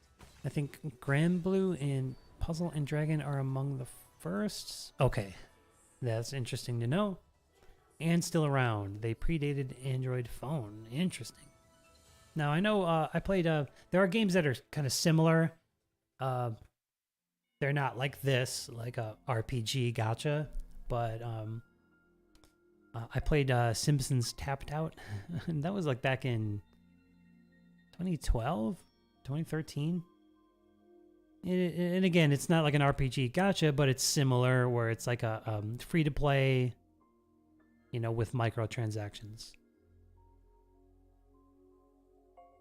That game's probably still around too, right? I don't know. I haven't touched that. I quit that game cold turkey when I moved across the country. The end of 2014. I moved from the Midwest to the Southwest, and the whole move, like, was so, when you move, it's very stressful and it's an undertaking. And I just couldn't, like, I was so, like, overtaken by real life stuff. I just couldn't, like, spend that time and just look at the screen and do that game anymore. I just uninstalled it and quit cold turkey. Luckily, I hadn't spent too much money in it. Okay, we're almost to the purple brackets.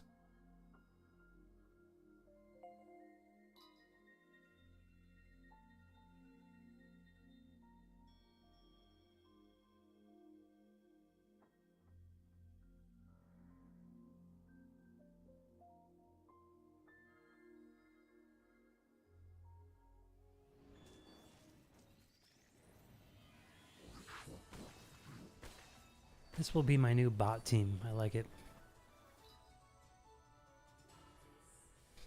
Oh, we have a whole month season again. So what was up with this weird 2-week season that ended a day early? It gave us 6 hours to get weekly. Like, man.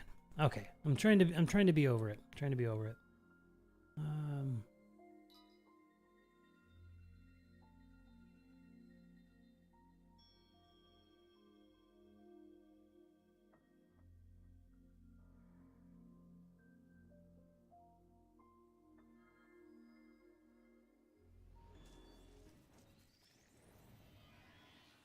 I'll grind them into dust.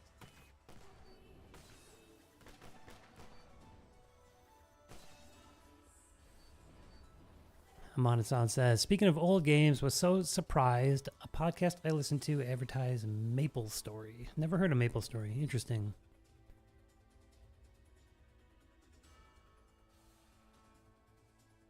And DeAndre asks, may I ask what the best way to level companions? So you're going to get those mats in the story chapters. I wouldn't waste any of the... you can trade for those items in shops, but I wouldn't waste your shop mats for companion mats. Just grind the stories.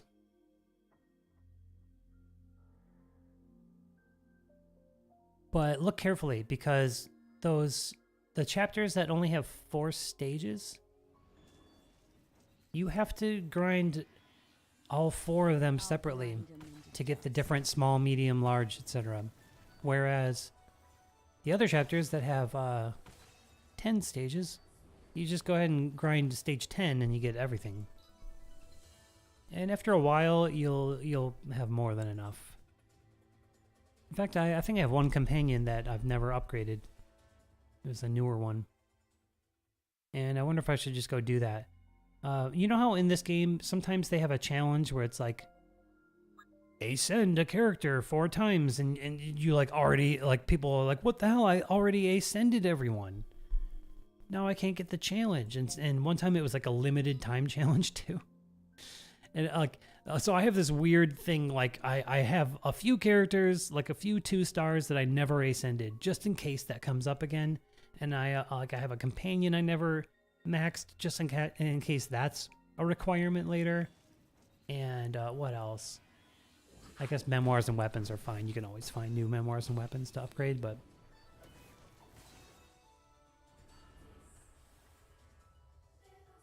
And Forrest says, I usually wait for story drop rate up events, and that is great advice. Definitely will piggyback on that advice. And Trevon Carter says, how do you beat floor 10 in Magic Memories Dungeon? That's a tough one. I use my healer. I'll look at it real quick.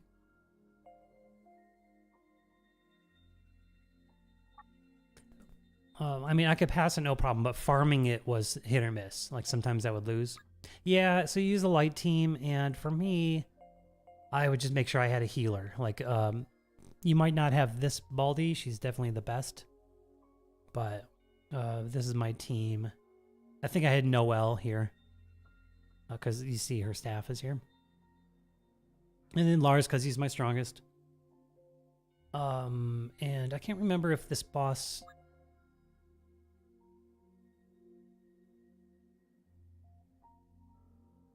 This is weird, you know? Oh, okay, well, they inflict poison and then from poison characters. Okay, that's weird. Yeah, so just put a healer in there and hope for the best. And if not, you just gotta keep grinding. If you haven't got any dark characters, my recommendation is always Lars and Lavania. But, you know, you go for the ones you like. Play the game you want, the way you want to. So, for example, you know the content creator named Cabbage? He's got a great channel. He covers Nier Reincarnation. And he plays the game differently. He's not hell-bent on meta. He's just like, he goes for who he wants. He likes to do things his own way. He'll go for a character he likes, and he'll just find a way to make it work, even if it means that he's not necessarily like performing as much, performing as high. And at the end of the day, if you're enjoying the game, Really, that's what's important. I mean, what's the difference? Maybe you have a few more Zenith cubes. Maybe you have, you know, a few more summon tickets. I've always been the type to go for meta, and I always want to have just the top DPS, the most broken support, etc.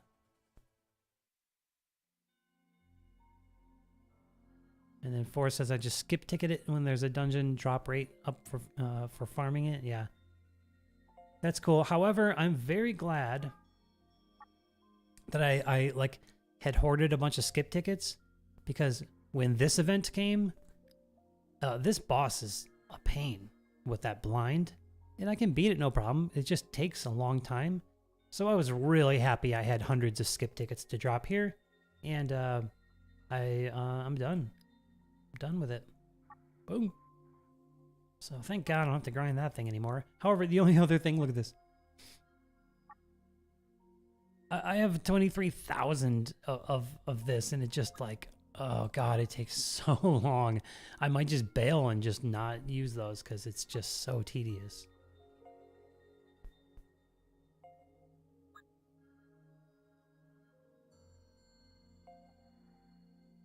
At first, you know, when slabs were added to Gorilla, people were saying that's the best use of skip tickets. And that was cool for a while, but I got to a point where, you know, my medium slab count's kind of high.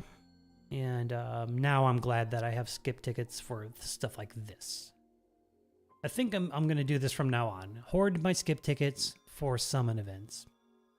Because at least with the other regular type of event, even though we have the new silver medals, it's a little easier. It's a little faster of a grind still. I don't know, maybe that's not true. The first one at least was just fine for me to grind.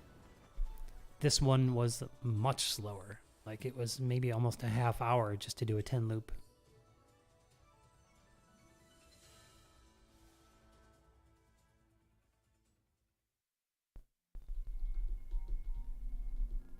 And then Forrest says, I just ignore it too. Next EX hard variation will let you use 500 tickets at once. Right. So I think you're talking about ignoring the remainder of the normal bronze tickets, right? Yeah. And Amon just asks, how many stam did you use and any new weapon bonus? I don't really keep track of stam. I used a hell of a lot of stam, though. I just figure slabs are worth it. Like, I'll go broke for slabs. I'll run myself out of stamina for slabs. Especially now that we have the awesome new exploration quality of life. And new weapon bonus. I managed to get one of the 3-star weapons from a couple of YOLO pulls. So my bonus ended up looking like this. Like this. So just 11 and then plus 1. Anyway. So I didn't have the biggest bonus, but I had a slight one.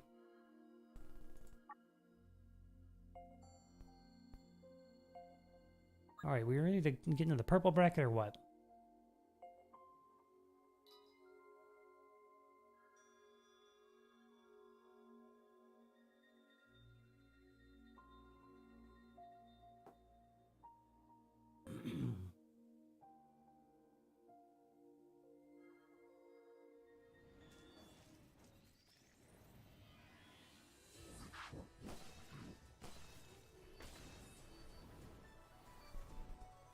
Ugh.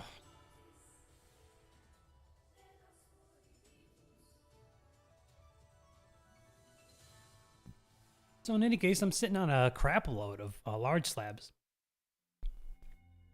And just thinking of where I want to spend them. I think maybe Baldy.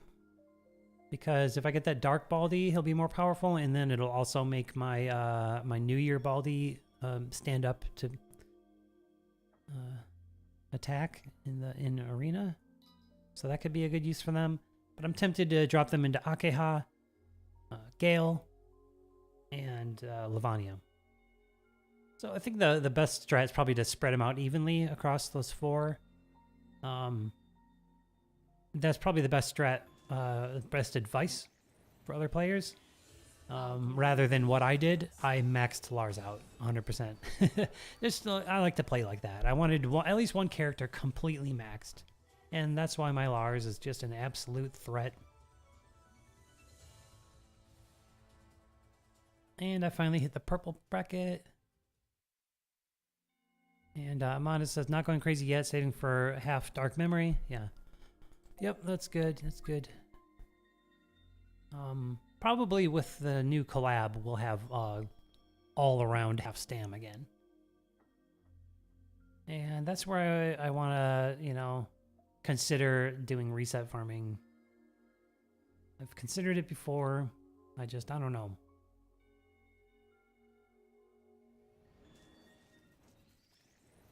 You need an advanced macro for that because I'm not doing it manually, and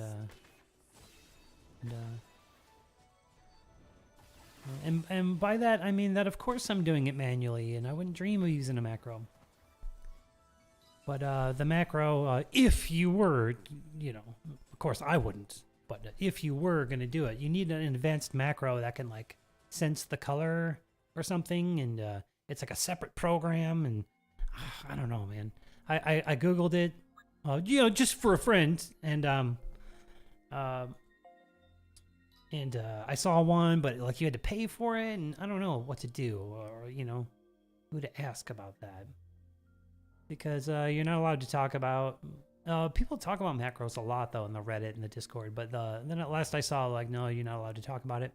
That's usually what like the way it goes with gacha games. Not allowed to talk about macros in the Reddit and the Discord. But and Amada says players finally beat the bots in the ladder. What do you mean? Like, oh, the bots, like people were cheating in the top rankings. Is that what you mean?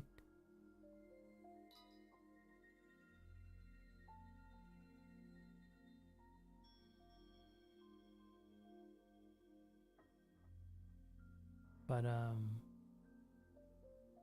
be interested, you know, for my friend to use that advanced macro for reset farming, because it'd be cool to just have an abundance of Zenith cubes, you know? Like, oh yeah, I'll grab the character. Why not? I have a ton of them, you know. And Trevon asks, "Do you max Lars, Curse God Monument, and Stone Tower?" Yes. Yes, that's one of my big achievements. I'll show you.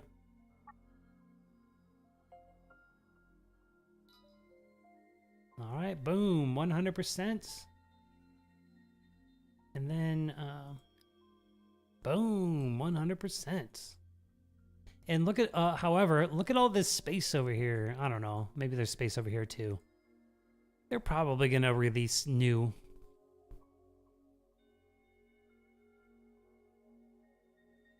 And Amanda-san says, no NPC placeholders. So what do you mean exactly then? I still am not sure what you're talking about.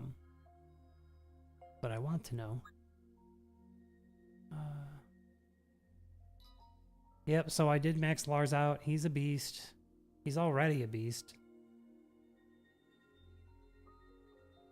He was already capping when I was, you know, only just into his third panel, so... Everything extra is, you know, like more defense. You do get those training passives for, you know, attack combos. Man.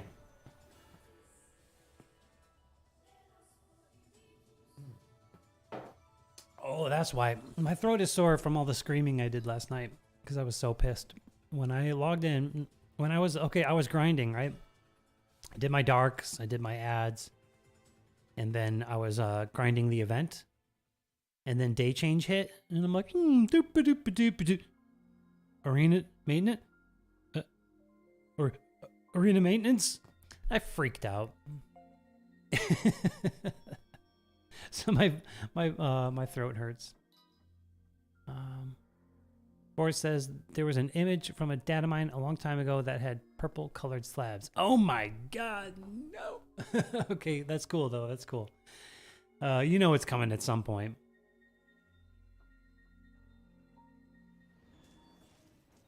And Amanda says, I mean the 50K score NPC when the season started. Oh, I get it. I get it. The bots are at the top rankings, and then people finally they finally climb up and replace the bots. I think that's what you mean, right? Okay, cool. We can take a look at that here too.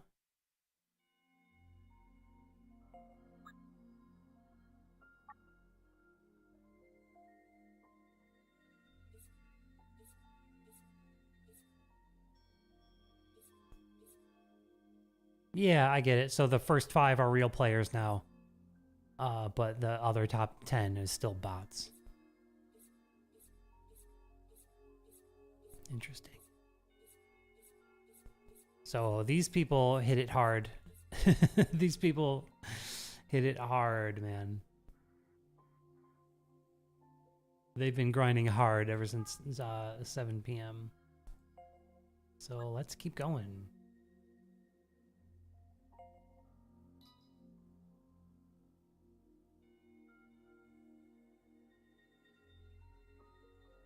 And Forrest says, oh, JP Bear bracket.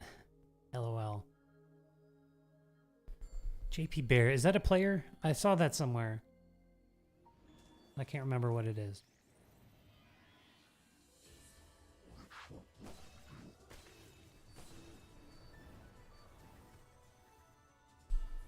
Oh god, I'm still not top 1,000, but at least I'm getting 2 coins per.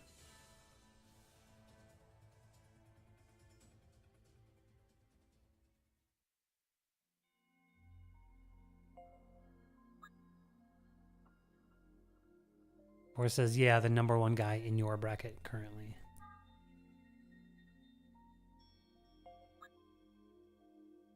Oops.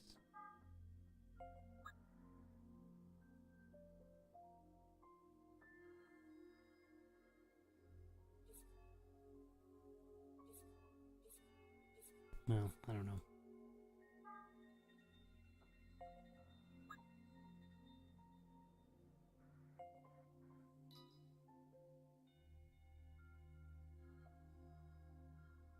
And Amada says, are there a different server? The top player is different. Oh, interesting.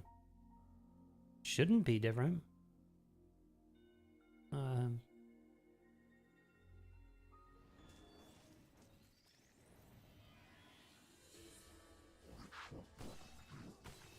Forrest says there's a few PvP brackets. JP has a lot, but Global has at least 3. Huh.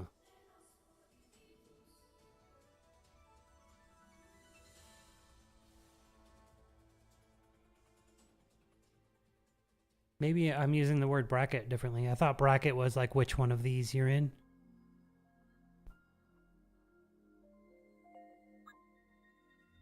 Or this.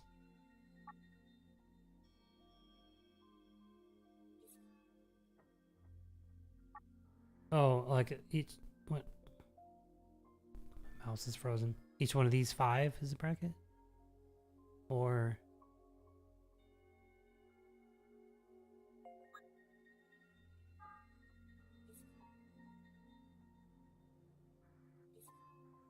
oh yeah, to 1,001. So who is that?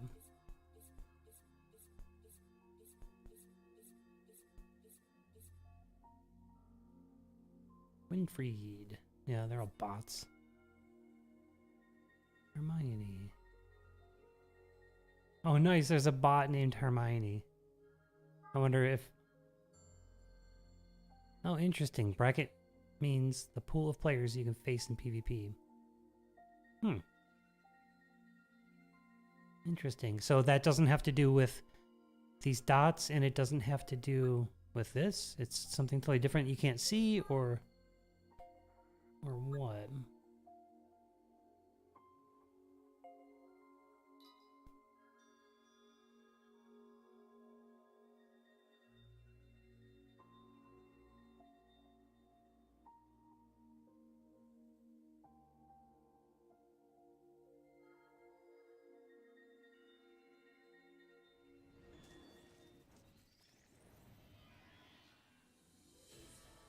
I'll grind them into dust.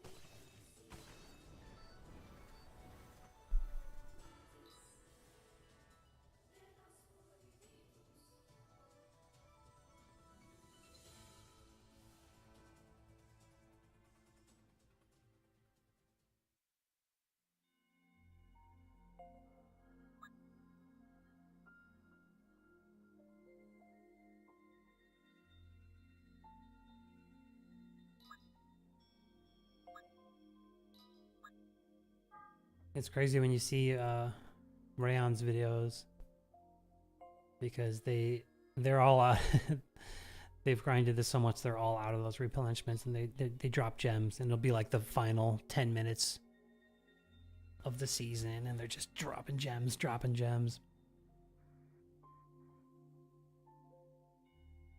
Oh, and Forrest says there can be multiple top ones.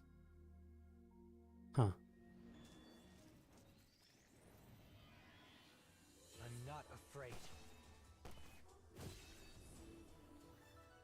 There must be something I don't understand about that then.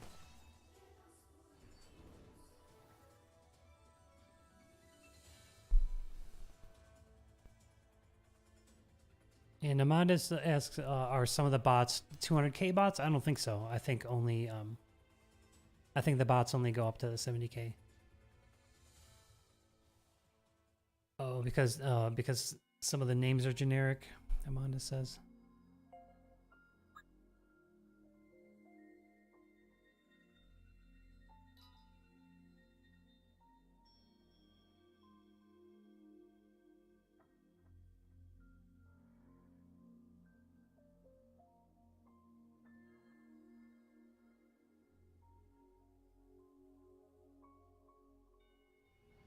Wait, so multiple top ones. So you mean I'll for grind like 'em into dust. a bracket, like a pool of characters you can face, and that's how it is for the whole season, in that there are like players that I can never ever run into? Is that what you mean? That would be crazy.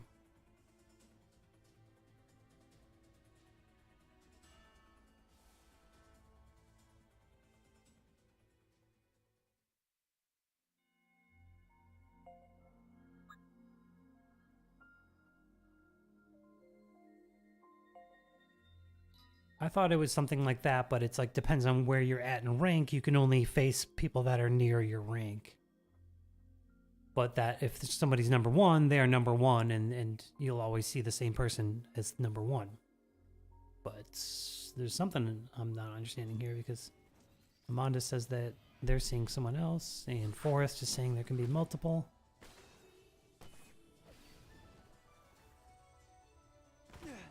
It was like this in Mobius. I find it interesting that it could be like, I'm like this deep into the game. I consider myself really competitive and serious player, and there's still things about the game I don't know. Like I remember in Mobius, I was it was my first gacha, so I wasn't quite like all up on like the mechanics, you know. I didn't know what DPS meant. I didn't know, you know, a lot of basic stuff. Debuff. I'm like, well, debuff? What are you talking about? Even though I played Final Fantasy my whole life. But I remember in Mobius, I like was only getting so far, and I was like going really hard and playing every day. But I'm like, okay, I better like get into the Reddit, you know, and start. And I would read it and just be like, what the hell? I thought I understood this game. I don't know what anybody's talking about. But again, that's when I was kind of new to RPG gachas in general. Oh, so Amanda says, makes sense though, because a few thousand active players is kind of impossible. That's really interesting. So are you saying that there are groups of players that only face each other and will never face... But people talk about facing each other all the time. Like on Reddit, they're like, oh, that was you, man. Your team is tough. Maybe it's just because they're in the same bracket randomly.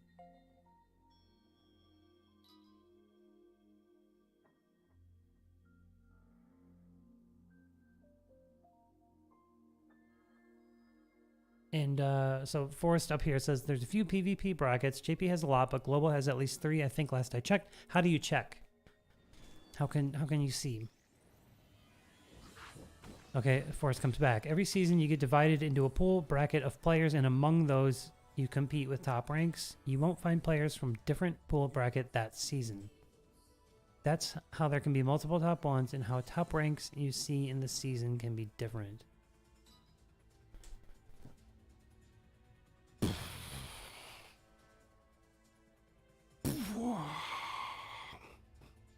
I did not know that. I know in Mobius, when we competed in towers, like what you saw was what you got. Everyone competed and everyone was in it together.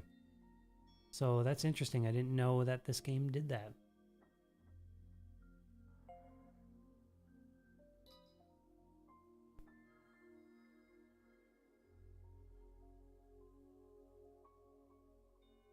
So you could randomly, whatever bracket you get put in, you could be, you know, it could be good or bad. I guess. I'm not afraid.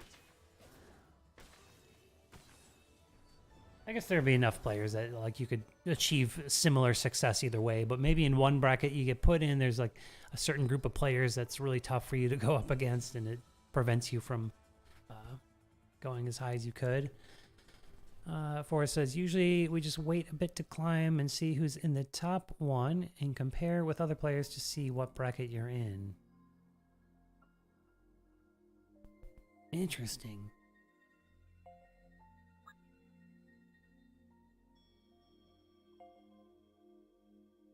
So, Forrest, are you active in the Discord? Is that where you communicate with other players?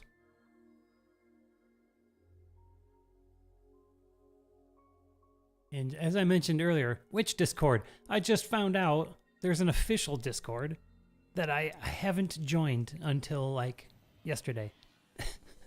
Like there's an official one that I haven't been a part of, but you can't post in it unless you verify with your phone. And then it prompted me to put my password in, and I got nervous. Like I didn't want it.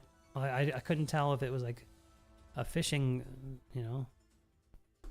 I didn't want to get phished, so I didn't put my password in. So I'm in that other official server now. A lurk only.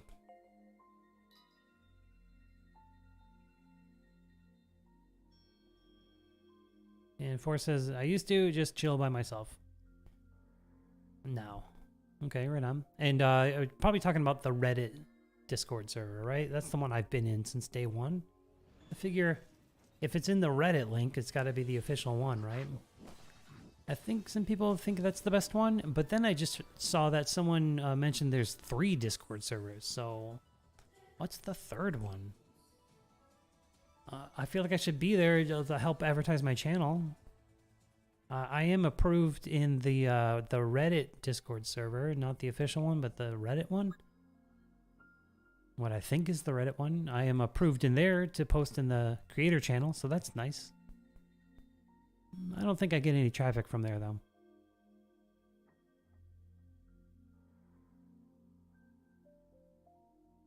It doesn't hurt, though.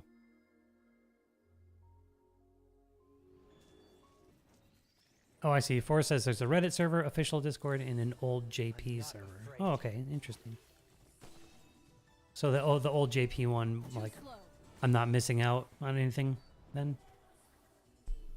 I also don't post to the Reddit. I don't know. Maybe I should post my videos to Reddit.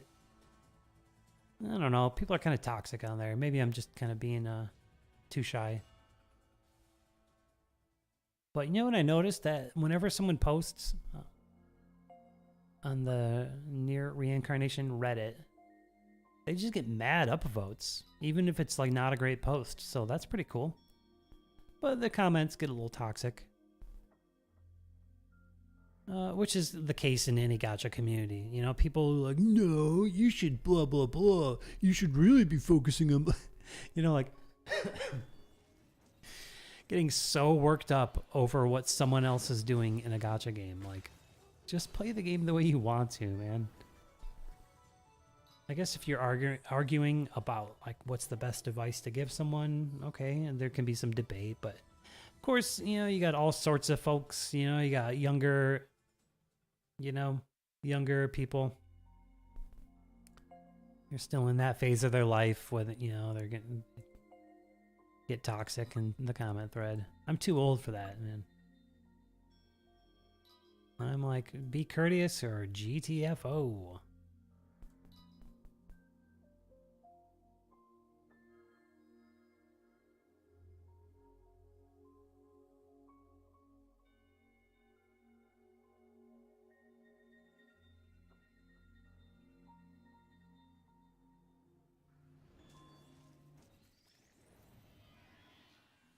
I'll grind them into dust.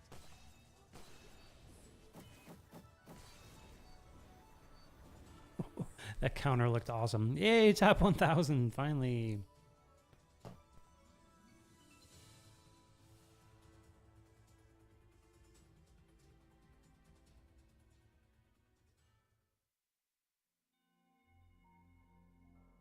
Amanda says, heavy advice even in Nier? Yeah, like go like peruse around the Reddit and you'll find people getting heated towards each other. Downvoting and arguing with each other. Come on.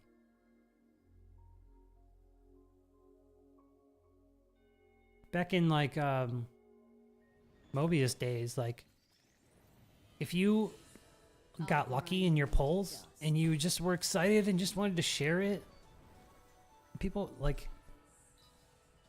people would post like, oh, I got so lucky, I got such and such on my first poll, and they would get downvoted. Like, come on.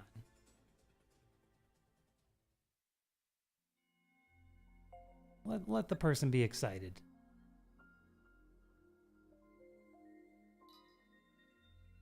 I was a little more adventurous to post. I would post gameplay videos and stuff to Reddit, Mobius gameplay videos. And then I look back and cringe on it and like, that wasn't even that great of a video, and I just posted it to the main. I'm not afraid. But I think my upvotes outweighed my downvotes, except for sometimes in the comments.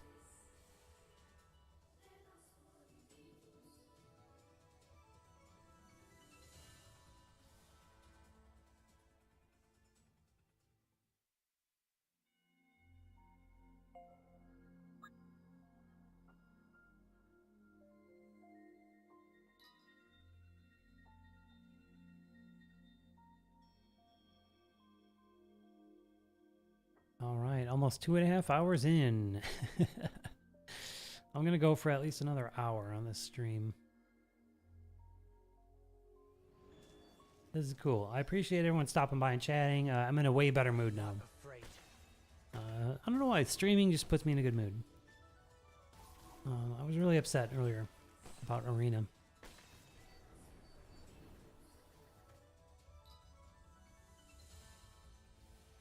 Like last night I was mad, and then mad turned into like feeling depressed today, and you know, a video game should never do that to you, but it did.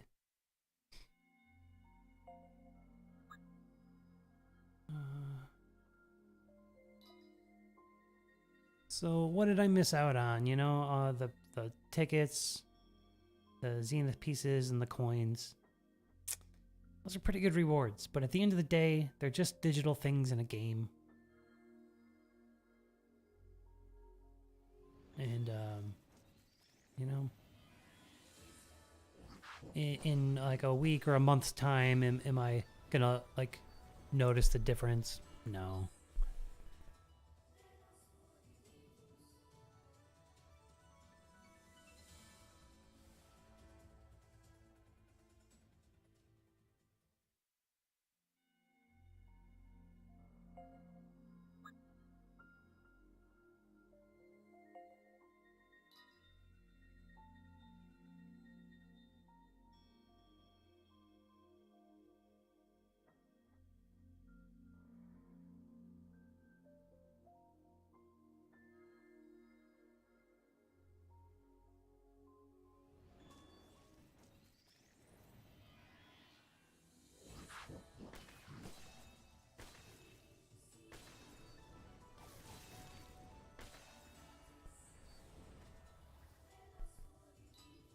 That Bloody Gale, apparently good. When she came out, it was like, ugh. But then she has the Pursuit passive, so once Slabs came out and Pursuit became like the more valuable buff to have, she actually is pretty good, I guess, and can, you know, you can build her Agi to be almost as good as EX Gale, and then she can hit way harder. But I never invested in her, and I think I only pulled her once anyway.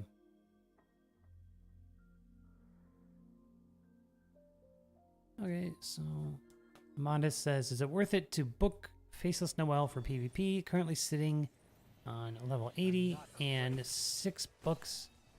And I think you mean 6 sets of books, right? Like 60 books? That's a tough one. So it could be because she's very good for PvP, and you're in a situation where you need her. So for you, it could be a good decision. I'm at a point where I don't want to spend any books on normal pool characters, but I have. Earlier in the game, I used Abstract Gale on my team, and I went ahead and put books in her because like I needed my overall team to be better.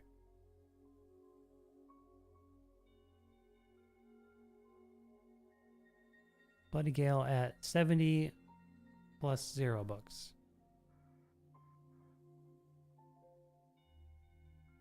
Yeah, I would say don't invest in Bloody Gale. She's good, but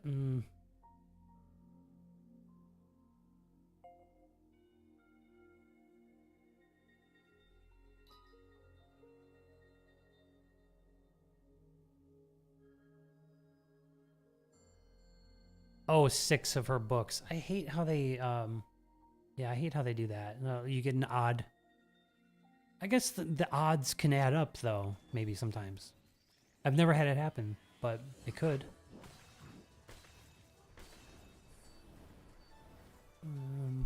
So, dropping the generic handbooks on your Noel could be a good decision. Like I said, I've spent books on normal pool characters.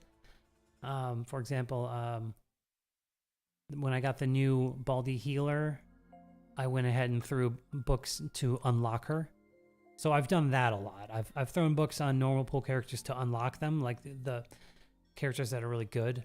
So at the time, Abstract Griff was good. We didn't have Lacrima Griff yet. I unlocked him. I unlocked Abstract Baldy because he was like a really strong attacker. This one right here. He was a strong attacker at the time. But that was just me because I knew I was spending money and I was actually buying handbooks from the premium shop.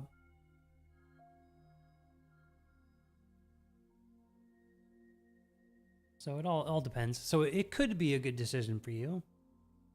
It depends on what limited characters you have sitting there and not maxed. Like maybe your limited characters would want it more. And if you can remind me what your whole team is. So I think you have Mech Akeha, Bloodless Noel, and who else?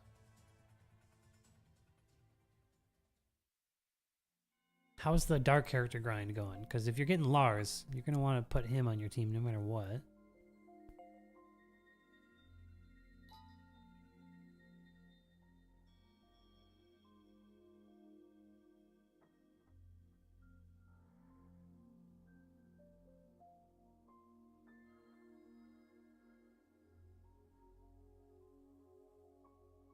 Oh, Amanda says you can get EX Lavania or Lars right now. Nice. You 2P? Okay. Oh, you use 2P? She can be pretty good. She hits hard. But she's not the best for arena. She's not... you have to... you know, give her a little... nudge to be fast. All right, Forrest says, all right, gotta go. Good luck with the grind, man. See ya. Thanks so much, Forrest. Thanks for stopping by. And if you're not subbed, that would be much appreciated. And I'd love to see you back. I stream every Sunday, so it'd be cool to see you again. Amada says, if I overspent stamina and grind dark coin.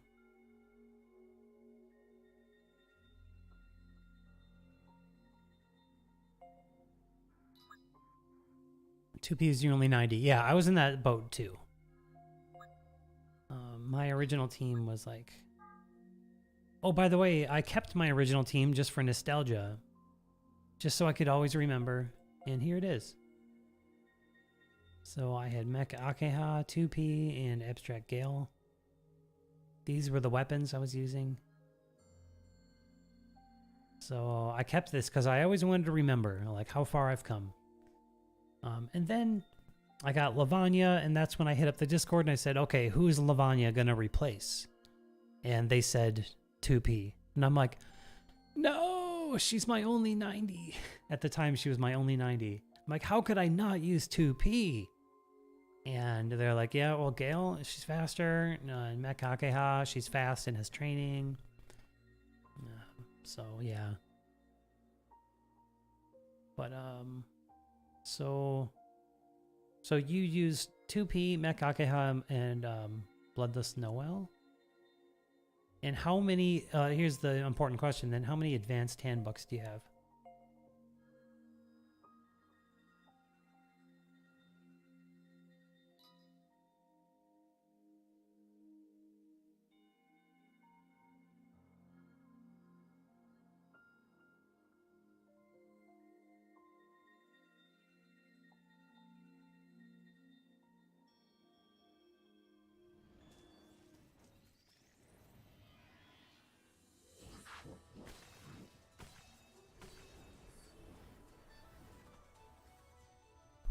$830. Cool. Let's see how high we can get. I'm thinking I might have to settle for top 500, but if I can get top 100, I'm going to try for it. Maybe I can get all my dark dungeons done while I'm eating dinner and then come back and keep grinding Arena.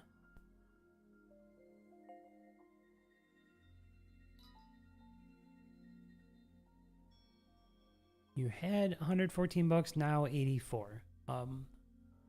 Okay. 84? That's pretty good. Yeah, it wouldn't be that bad to spend them on Bloodless Noel. It's just going to be a bummer when you pull her later. Because that's happened to me. I dropped books on Abstract Gale, and then I ended up pulling her a few more times after 90ing her. Or I pulled her like once after 90ing her. I was like, oh no. But she's good, so it you know, she boosts everybody's agi. So I'm not gonna give you definitive advice, but those are the things to consider and choose wisely. Sometimes it's all about just enjoying the game, even if you don't do the most efficient thing.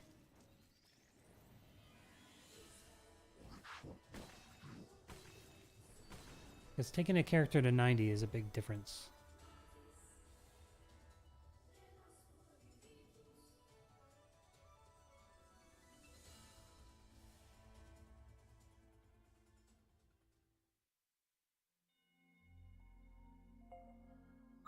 I always like to keep my advanced handbooks at a minimum of 40. In case I get a new dark character or a new limited character pops up, and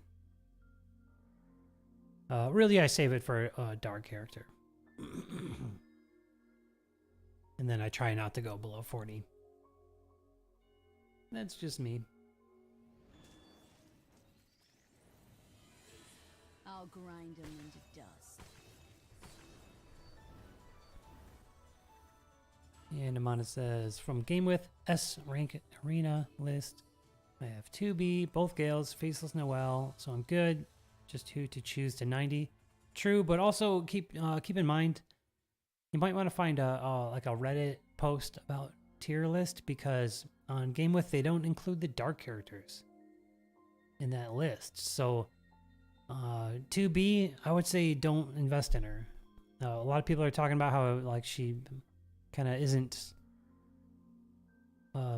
She isn't like holding her own these days. She's good, but she's not like quite keeping up with the new power creep.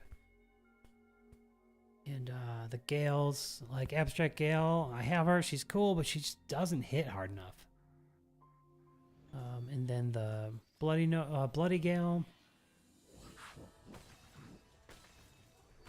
cool and all, but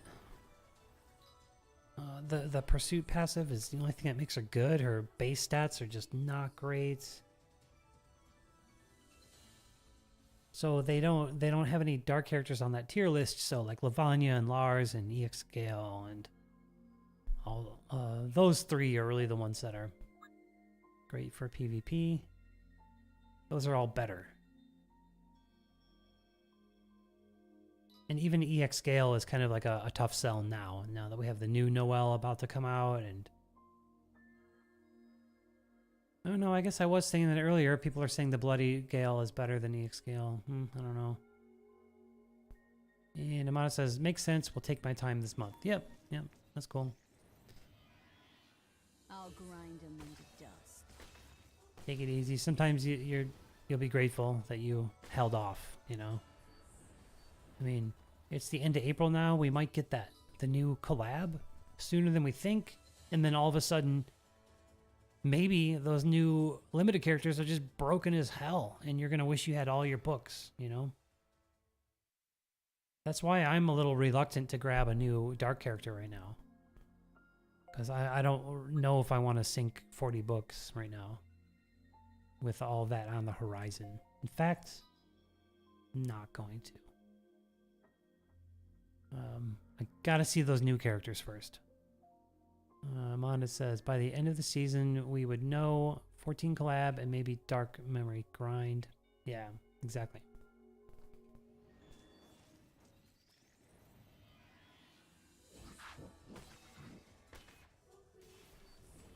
Whoa, this Theo costume is cool. Oh, it's that welfare. I never saw her from the front, I guess. That dress is kind of cool.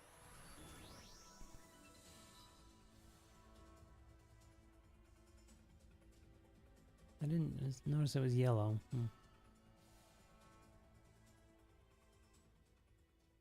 Of course, I'm not looking at a kid, okay? Just said her clothing is cool.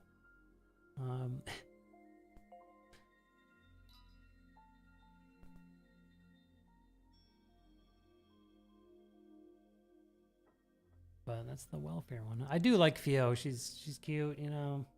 You know what I really like is the what do they call it? Simulacra or whatever. The one that came out on the Automata banner with the 2P banner. I'm not That Fio looks awesome. She's like dressed like 2P.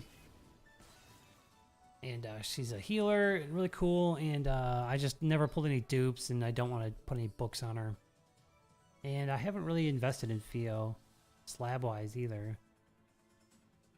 But you know, Cabbage came by my channel and commented. How nice of him. It was so cool. And he said, jealous that you have Abstract Fio maxed and the Pre-It weapon. Or maybe I think he thought that I had Pre-It all the way unlocked. But anyway, I'm like, Abstract Fio? Wait, really? Wait, is she good? And I put her on a team, and she looks pretty cool. She has one of those weird gimmicks about being poisoned and like doing more damage if the enemy is poisoned or if she's poisoned, something like that, which is a weird gimmick, but interesting. But what I didn't realize is that she's got a crit rate passive, so it's very easy to build her with high crit. And for fun, I might do a subjugation run that's all abstract costumes. And Amanda says mine is 75, that Fio. Yeah, I've pulled that Fio so many times. It's been one of those things where I'm like, oh god, she shows up and I'm like, oh man, like the last thing you want to do is pull a character that you've already 90'd. But yeah, here she is, and she's got cool like flowery look. And yeah, look at this. She's got ambush. 20% crit rate, so it's very easy to get her crit rate up to 100 with the right memoirs. You don't have to meme out the memoirs so hard. But, you know, attack 37, kind of low. And then the only damage... So she has to be inflicted with a status ailment. So I guess that's okay in some, like, dungeon runs, but, like... Maybe early game, she would have been cool, but now it's like, you know... I think Cabbage just likes her because of the costume design, which I was talking about earlier, which I think is kind of cool about Cabbage. He just likes the design, the characters he likes. He plays the game the way he wants to. He also makes a big point of like not wanting advice, because people come on his videos and say like, "Oh, you should blah blah blah," and he hates it. Oh, okay. So Amada's like, which Fio crit based and she's cute. Which one is that? That's the abstract Fio. So the original. So there are actually two normal pool Fios in the original pool. There's that one, and then there's the one that looks like 2B. The one like the mechanical or whatever. Oh! I'm just talking about the 2P Fio, the simulacra girl or whatever. Oh, it's so you have her at 75. That's cool. That's it. She's a cool. Oh, and you know what else is cool about her? She's tanky AF.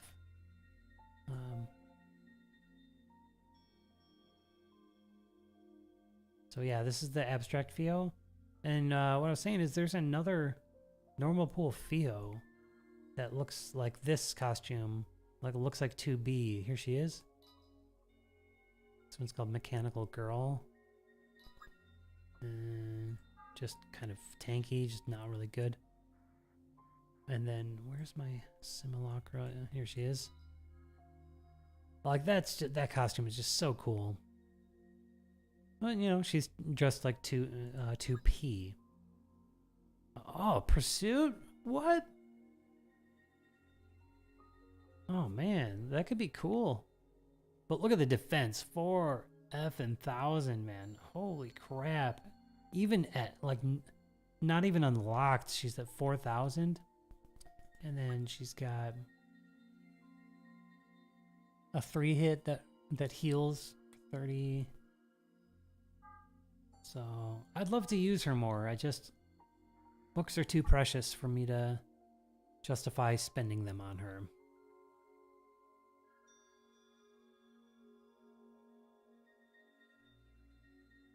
Let's see, Cyber Tank. Yeah, don't give him any advice.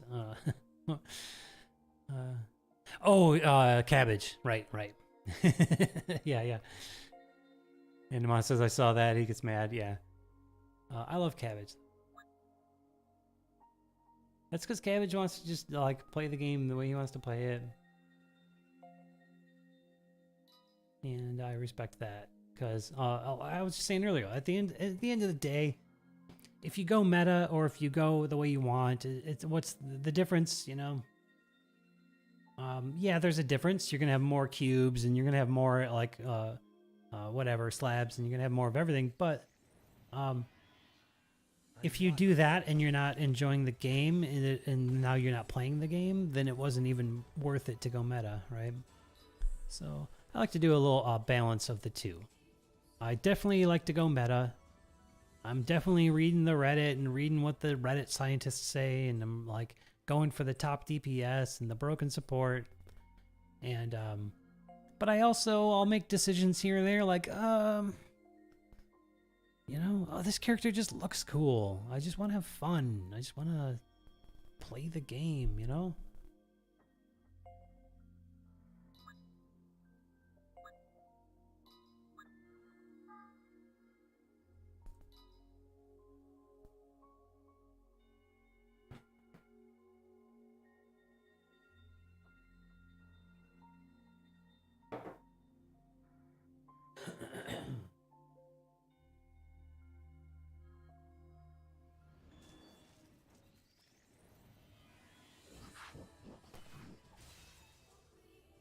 But yeah, Cabbage has a lot of followers and commenters, so I think that's just bound to happen.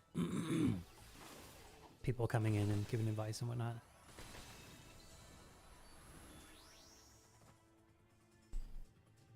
I don't mind advice, by the way. Especially when it's when I start streaming Echoes of Mana and the game's new to me. People come in and give me advice, I'm gonna be all about it. I'm gonna be, oh, thank you. That's just me though. Excuse me. Amanda says, my first tower climb was meme, 275 healers, and a 2P, the 3-star water sword. Each battle was an eternity in its own. Barely got the 10 tickets. Yeah, that, you know, when your account is young, that's kind of the grind. In JP, I hardly do the towers at all. I do like the first like 4 stages or something, or no, I can go further now, but at the beginning I would only be able to do a few stages. And I have no idea what the requirements are.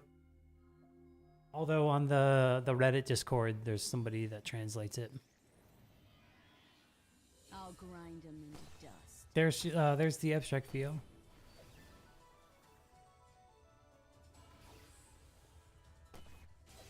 Wow, so much blocking.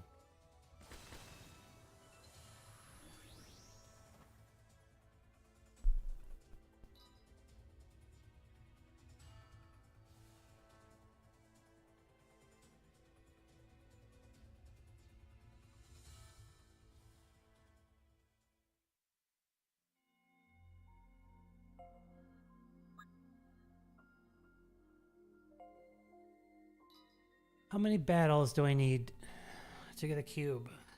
50 plus... What did that say? 59? 60, another 20. I'd have to do 70 more battles.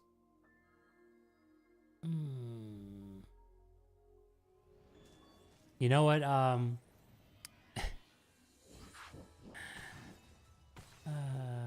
You know what would have gotten me a cube is not getting screwed over by arena ending, last season ending. Would have gotten more coins. Okay, that'll be my last complaints. Hey, look, my luck changed.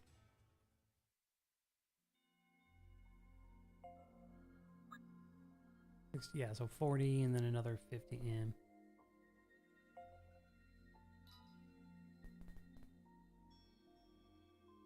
So, all right.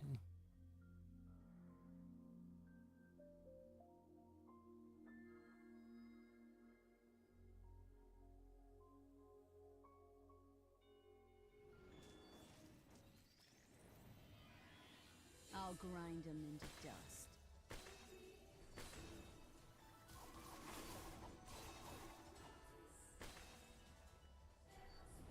I regret not working on... Oh, nice. Jumped up 20 ranks there. I regret not working on 2B more. She looks awesome. Oh, I never get to look at her. You know, there's that famous clip of from Automata where she's climbing the ladder. Oh, man.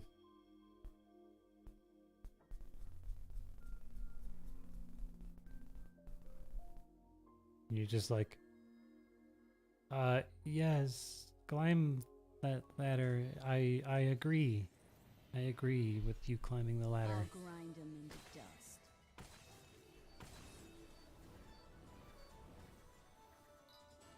Hey, look at this. I'm creeping up on top 500 pretty soon here.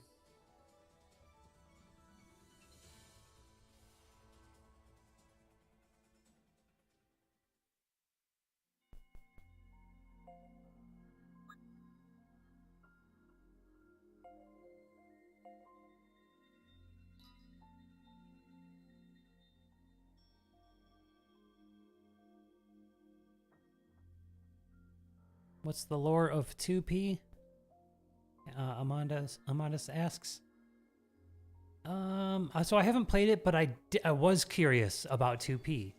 And I did go on YouTube and just search for 2P just to see what she's all about in her cutscenes. And she's kind of like a bad guy. Not guy, but she's a bad robot. So there's a battle scene, I think, between 2B and 2P. And they have some sort of showdown, and yeah. So I don't know too much else. And Cybertank says, you are grinding arena for the cube. Yeah, kinda. Right now I'm grinding to try to get top 100 for week change. Or at least top 500. And early in the season, whenever bots are available... Oh, interesting. Whenever bots are available, I will lay in bed and just grind the hell out of bots to get coins for the cube. And I'll often get 2 or 3 a month. That way. But Cybertank says 2P is from the FF14 collab. Really? Like in Automata? So they had a collab, FF14 collab in Automata? Was it like a DLC? Was it like later, released later or something like that? Very interesting.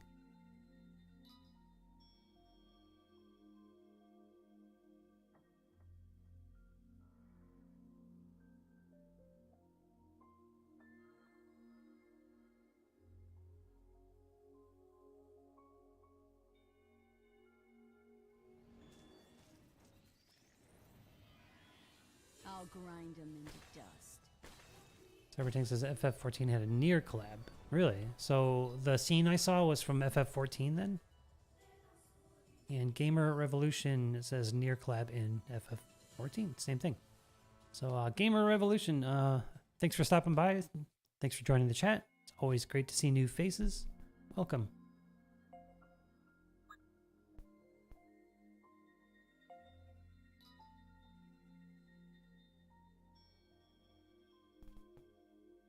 Wow, I didn't know that. Okay, so that cutscene that I watched with them battling, that was in FF14, huh? Huh.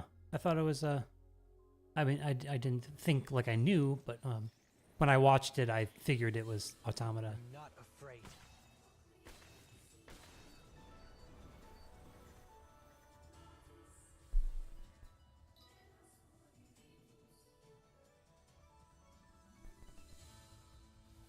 I love 2P as well. Like, I think she looks so cool.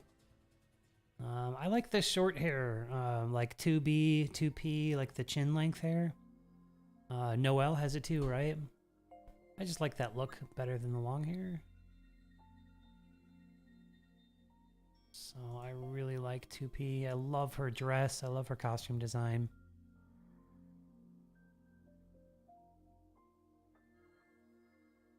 And Amanda says, Nier is weird. They put canon lore outside like every possible way. Was reading a Nier iceberg video. Blew my mind. Yeah. Yeah, I also have just kind of poked around at like Nier videos, and this person did a crazy literary reading, and it's like a 2-hour video or something, and it's deep as hell, man. The philosophy gets so deep, and man, what an incredible game series. And this is the first one I ever played just because I love playing Square Enix gachas, and this game looked awesome. I'm like, oh, Nier, cool. I never played it, but looks cool. And now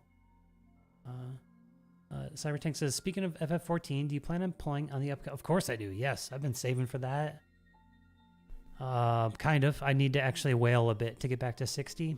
But yeah, definitely been holding out for that. That recent step banner really put a dent in that plan. But yeah.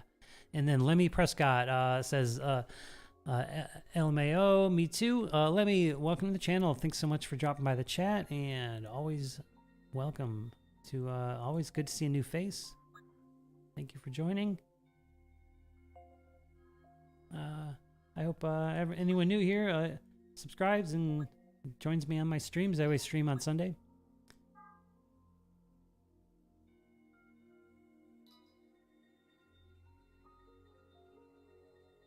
Lemmy, like, the ace of spades, the ace of spades. You probably get that a lot, so sorry. Good old Lemmy from Motorhead. That's cool. I'll grind them into dust. So, Lemmy, what are you saying me too to? Are you saying about, like, looking into the Nier lore, etc.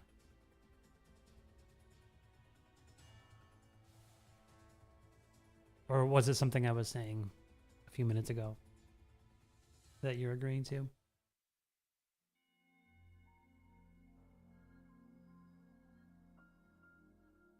Cybertank says, this game isn't whale friendly for me. I hardly get any purples when I pull on paid banners.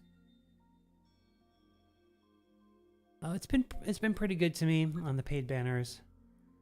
But like my superstition is that I only have good luck when I pull on my phone, like the device I used to spend money. Because I've done some pulls on BlueStacks to try to do it on stream, and it was abysmal. And it's all RNG, I know. But I have my superstitions. And I felt like that in previous games too. Like I played Mobius. I didn't want to do my polls on Steam. I'd want to do it on my phone. And it just felt like it went better, but I don't know. So it says yes, or yeah. Like looking at videos of Nier lore, yeah, it's amazing.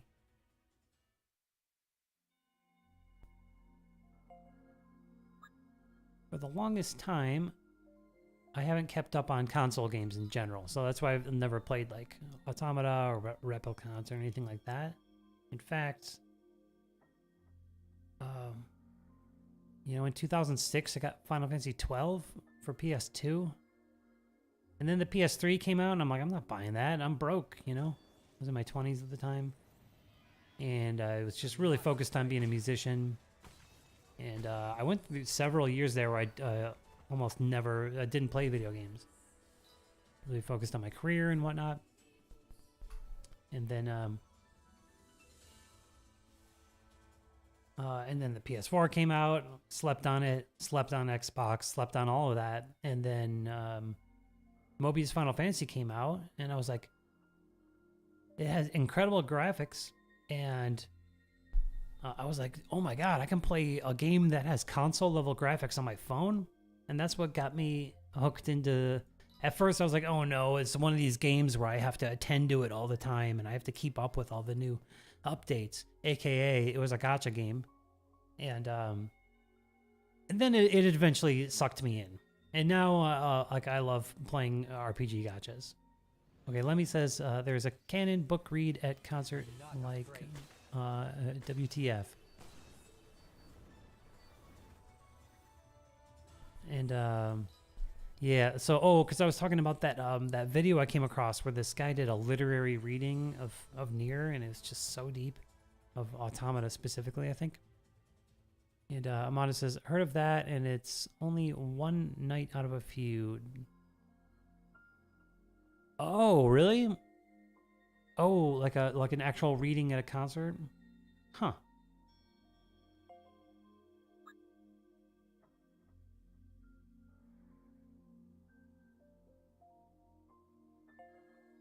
That could be cool.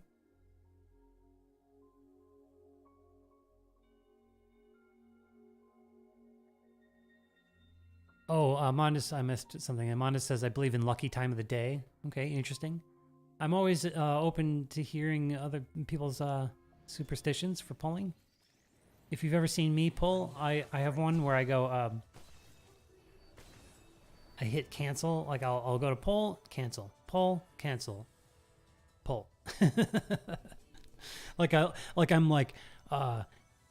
shuffling the RNG by doing that. That's the thought in my head. Like that every time you go to pull. Like that's what I always wonder about these games. Where does the RNG happen? At what points?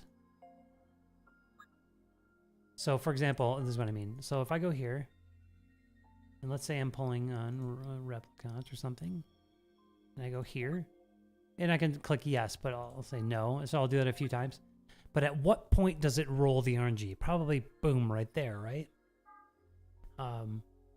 Or does it happen when you hit the door?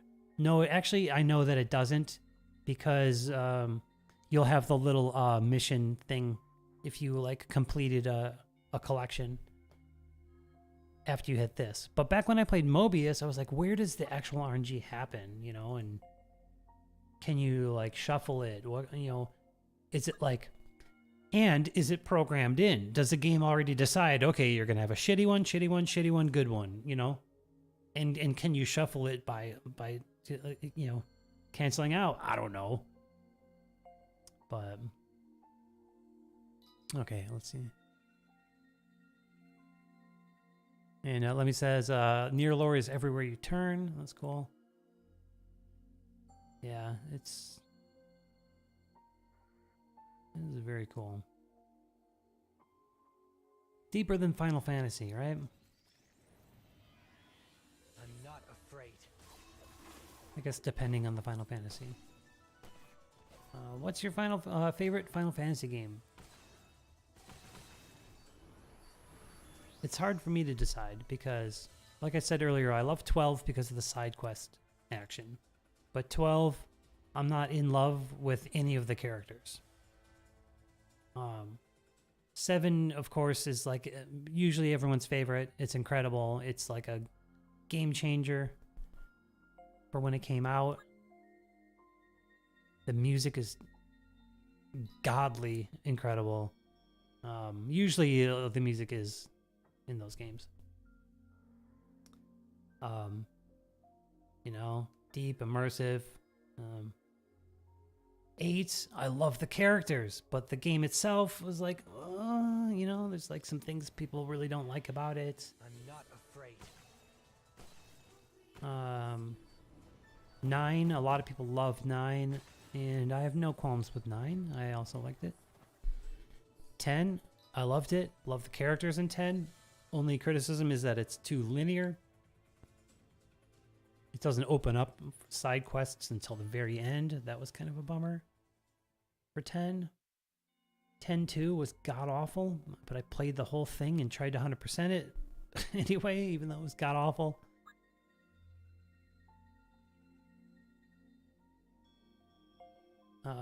But let's go back.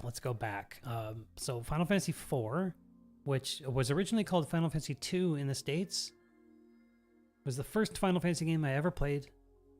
And I played it. I'm old enough that I played that when it came out.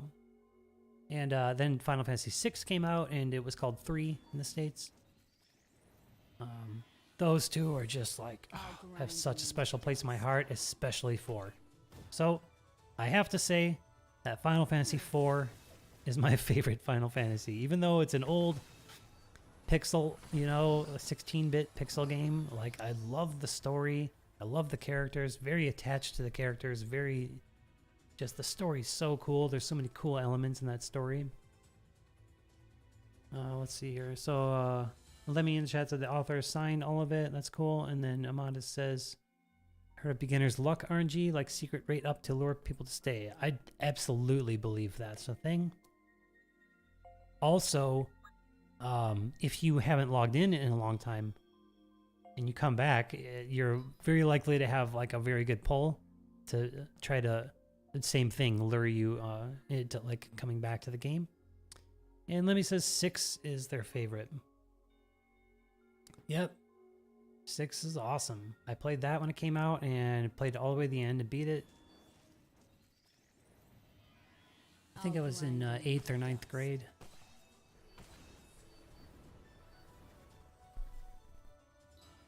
Six is a very cool story. The characters are very cool. It's too bad that they kind of like the Final Fantasy games got to a point where it's like, you know, I don't love the character. Like even in 9, like I don't really love Zidane. It's got a weird tail, and that's the protagonist. Like then there's Steiner, the tank, and then there's what's her name, Garnet or something, and then or Garnet. There's the Quina or Kino, like the weird like chef.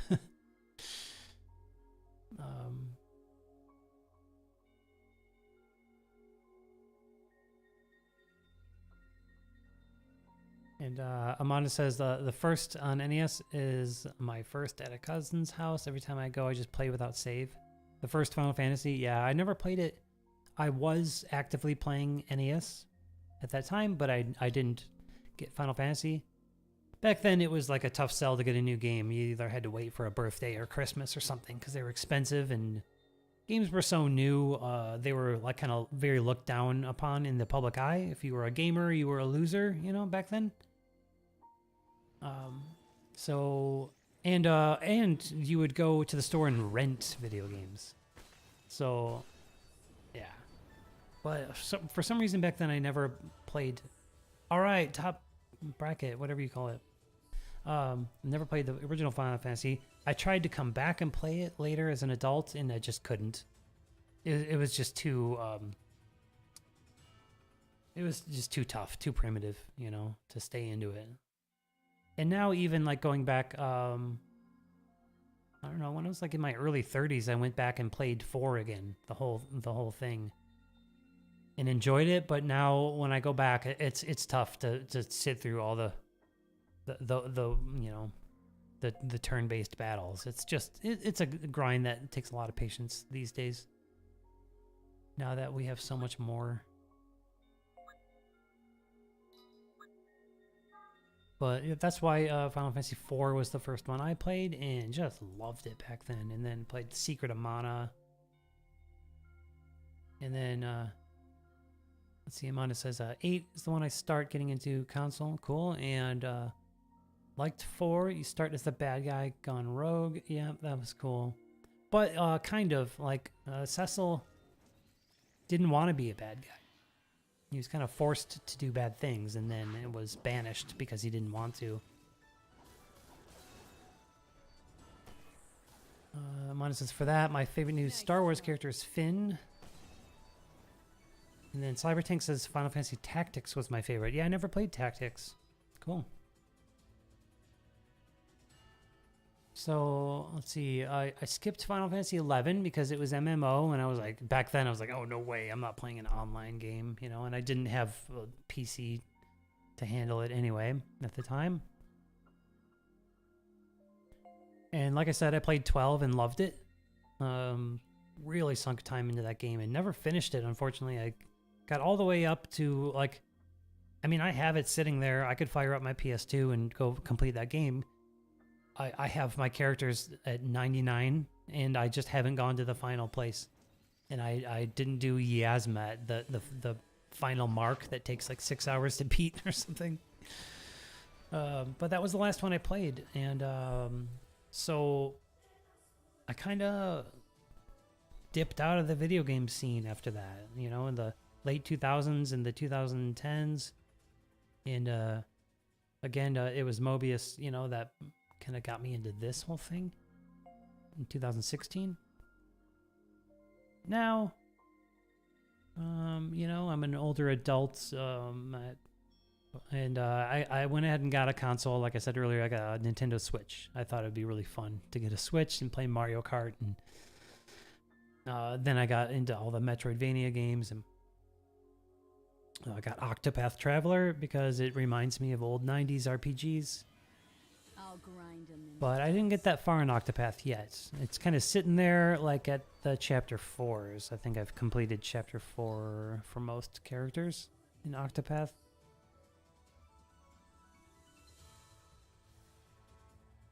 So that means I didn't play Final Fantasy 13, I didn't play 14, and I didn't play 15.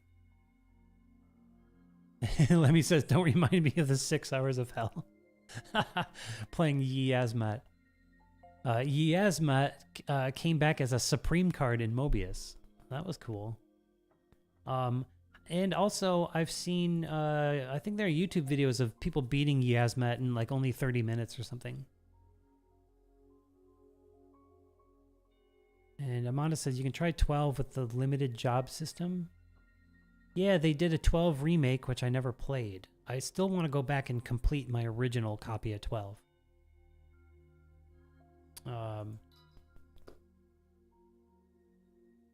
Yeah, I even went to the store and got the beautiful limited edition 12 that's in a tin.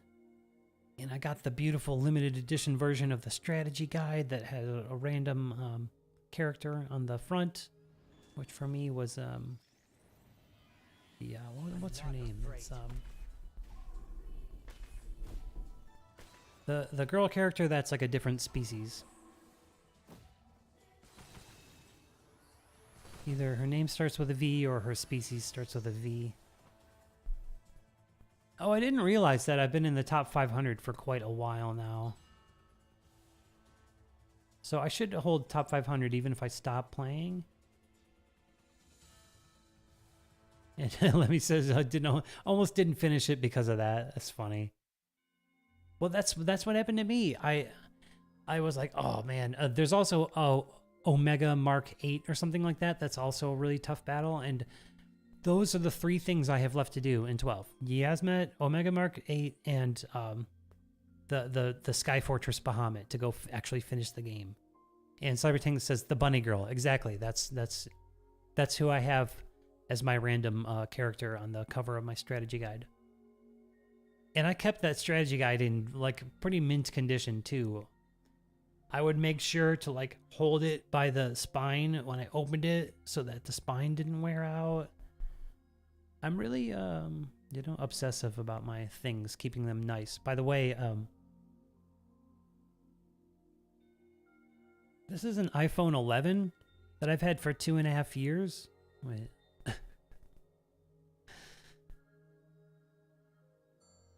Like, I've never had a case on it, and knock on wood, it's in mint condition. That's how I treat my items in life.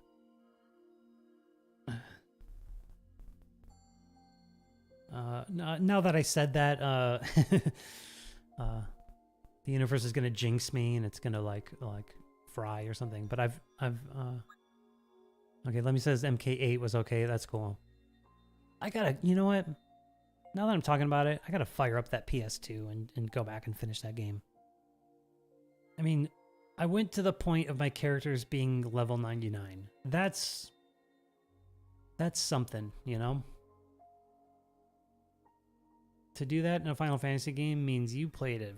Like, I'm well over the 200-hour mark. I'm not afraid. But speaking of that, in Mobius, I was well over like the thousands of hours. And I probably am in this game already too. Gacha games are different because obviously you leave it on auto grind and the hours add up very easily. Whereas with a console game, you're sitting there actively playing for all those hours.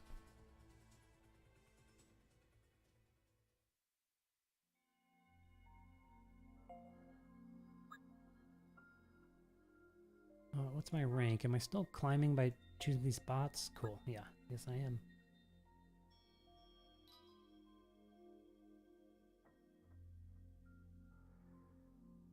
Monasan says the opening cutscene of 12 was bunny girls until you later realize it's just those 2 in the entire city.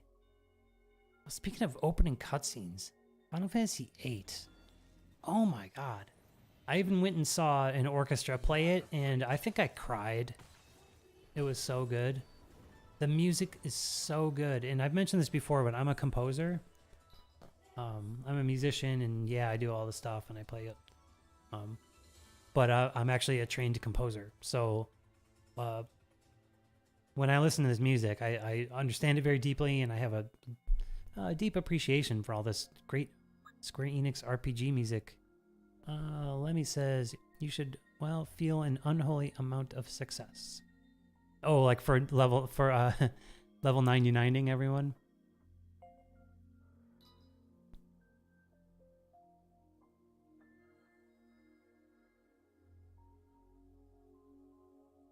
At some point, I'm gonna do a composer channel where I stream and stuff. So maybe I can pull some of my audience from my gaming channel to my music channel when I make it. I've just been more into gaming, streaming, and I teach music, and that keeps me busy enough with music. A lot of my friends are out there gigging in the age of COVID, and I'm just not about it. I don't mind going out in public and stuff, but if someone shows up and they start coughing, I don't want to be like stuck there, you know?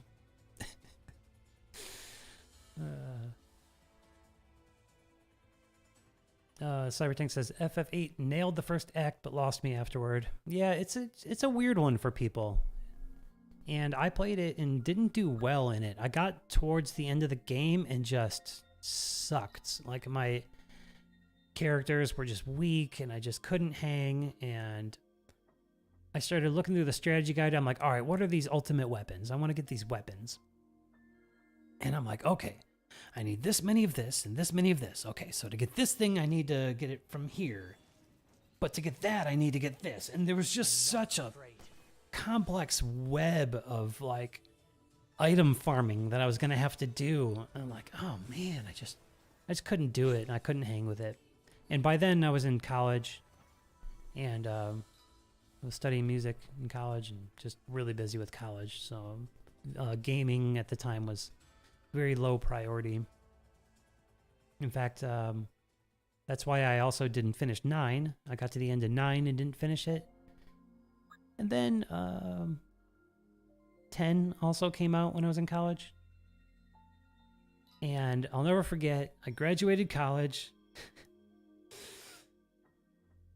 And I did really well and everything. And I just, right after I graduated college, I had a whole week off. And I did nothing but play Final Fantasy X in that week. I literally didn't leave the couch. And I played it and finished it at that time.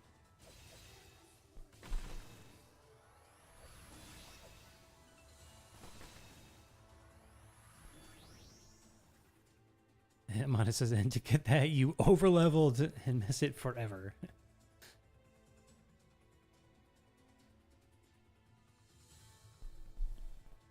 Yeah, I overleveled in 12, but I also enjoyed it. I kind of like the grind. I like leveling up, and that's why I like these gacha games, because so much of the game is designed around grinding and leveling up. You're always building something, you know? And something about that's really satisfying for me.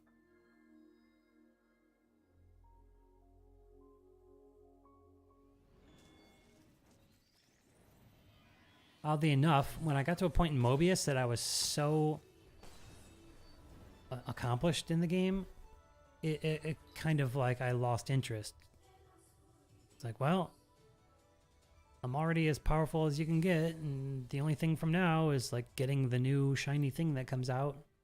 And it wasn't as exciting, whereas like right now in Nier Reincarnation, we're still like bottlenecked on slabs, bottlenecked on advanced handbooks, we're bottlenecked on black pearls, and there's just always something that you can like be working towards.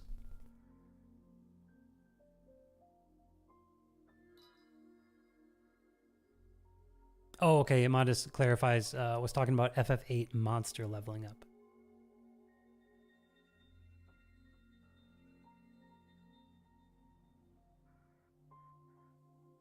Yeah, FF8, like I didn't fully understand it. There was something like, because I've seen people, they do kind of like a broken strat where they kind of skip through the game at a really low level and get to some boss. You probably know better than me. They get to some crazy boss, endgame boss fight, that because they get to it at a low level, the boss is easier and you get some broken something from that boss, and then the rest of the game is just a cakewalk. Of course, at that time, I had no idea you could do something like that. Where are we at? Well, it's 11:05. Oh, look at this. I'm going to keep grinding. Let's see if I can at least get top 100 for now. And that'll be a good way to conclude the stream. Drop one more of these. The one thing about 8 I definitely didn't like is that, like, the card game. But I guess you could just save and then like reset if the card game doesn't go the way you want it to.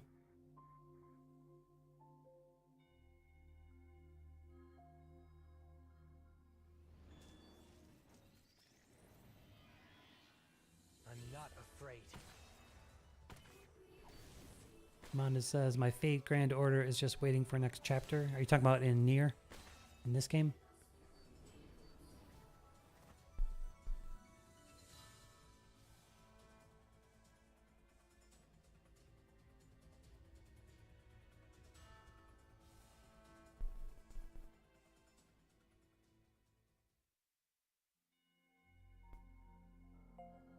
So yeah, that's like the other thing about 12 I was mentioning before, like I didn't really love any of the characters.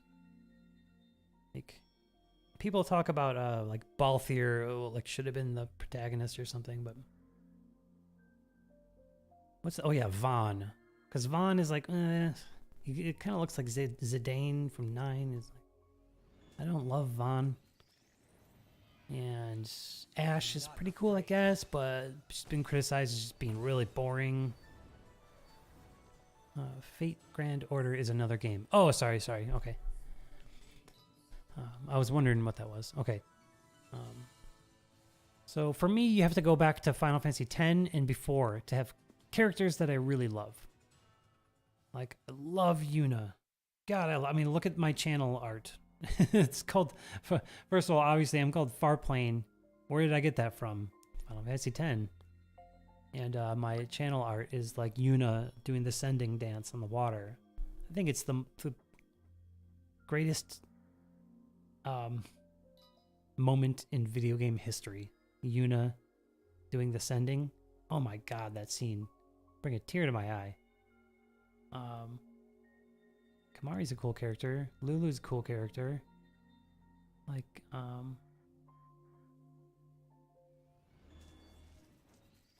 then, Squall. Awesome character. Renoa. Awesome character. That's from 8, obviously. Then from 7, Cloud. Love him. Tifa. Awesome. Aerith. Love her even more. 100. One more battle. And then go back. 6.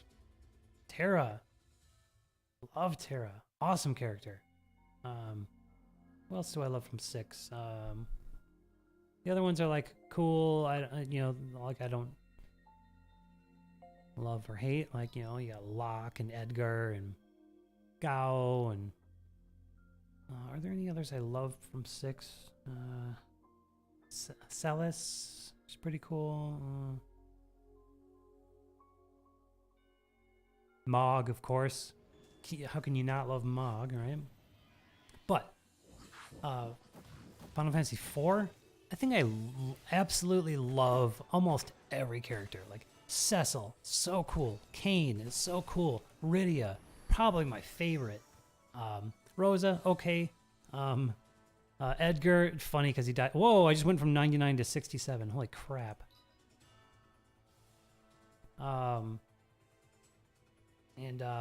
then who else do you have? Tella, awesome.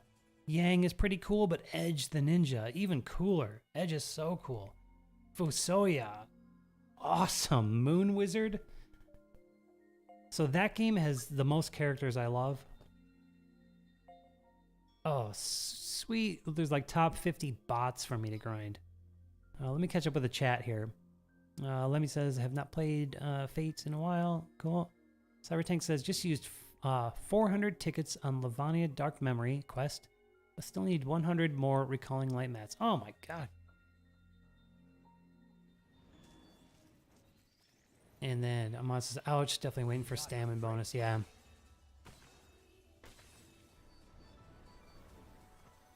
Whoa, I just went to rank 22. This is my redemption for sleeping on the arena, changing it like a different day of the week, and ending it with rank 700 when I'm a serious climber and streamer.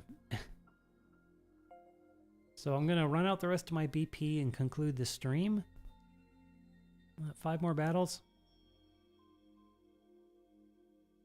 Tell me who your favorite Final Fantasy character is. I'm gonna go with Rydia from Final Fantasy IV, the Summoner. The girl who I'll grind 'em was into dust. rescued from a burning village that Cecil and Cain burned down without knowing they were going to burn it down because the evil king was compromised. And Rydia joins your party, and she's traumatized by the fire. And then, but she can use spells, and she can summon.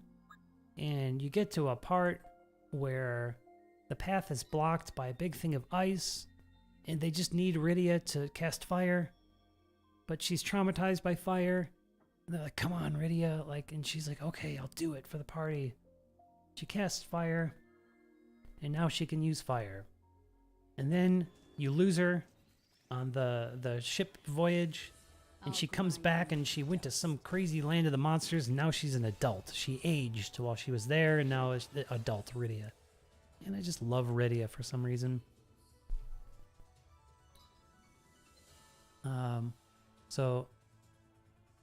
Lemmy says Terra. Yep, good choice. Terra is badass, especially when she goes into trance. Amanda says my phone loads so slow. I started way before you, still in the 300s. Bummer. I have to fight a real team to climb higher. I kind of want to. Let's see if I can do an actual battle here.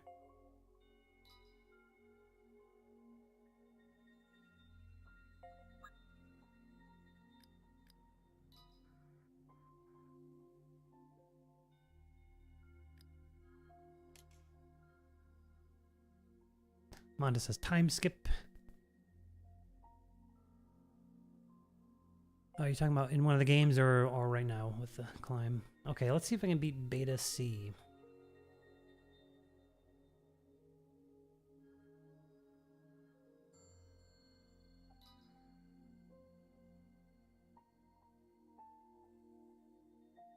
What about Chrono Trigger? I started that game and never finished it, and basically everyone talks about how Chrono Trigger is like the best out of all those 90s RPGs.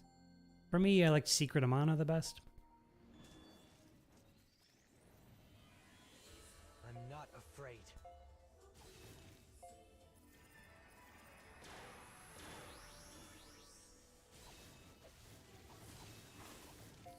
Not good enough.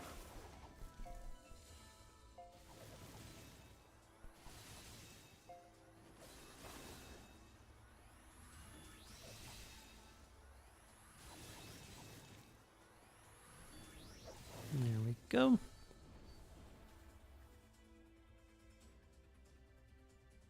All right, I gained 1 rank for doing that. Monis asks, what other franchise do you play? Tales, Dragon Quest, Megami Tensei? I don't think I've played any of those. Tales looks pretty cool.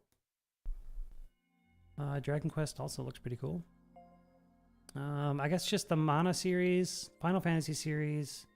I did start playing Chrono Cross, but I wonder if I can beat this person. Nah, I'm not going to try it. Screw it. I'm just going to go back to bots.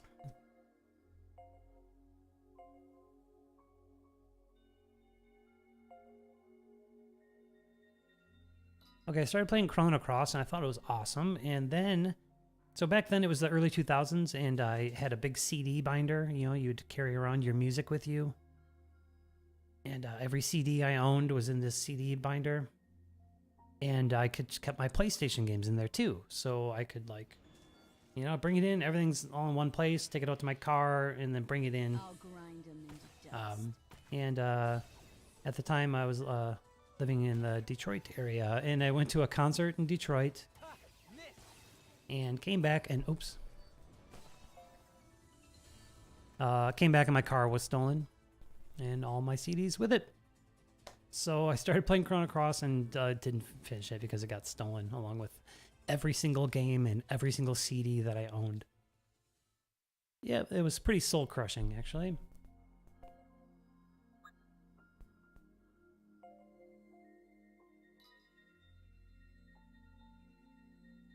I don't live there anymore.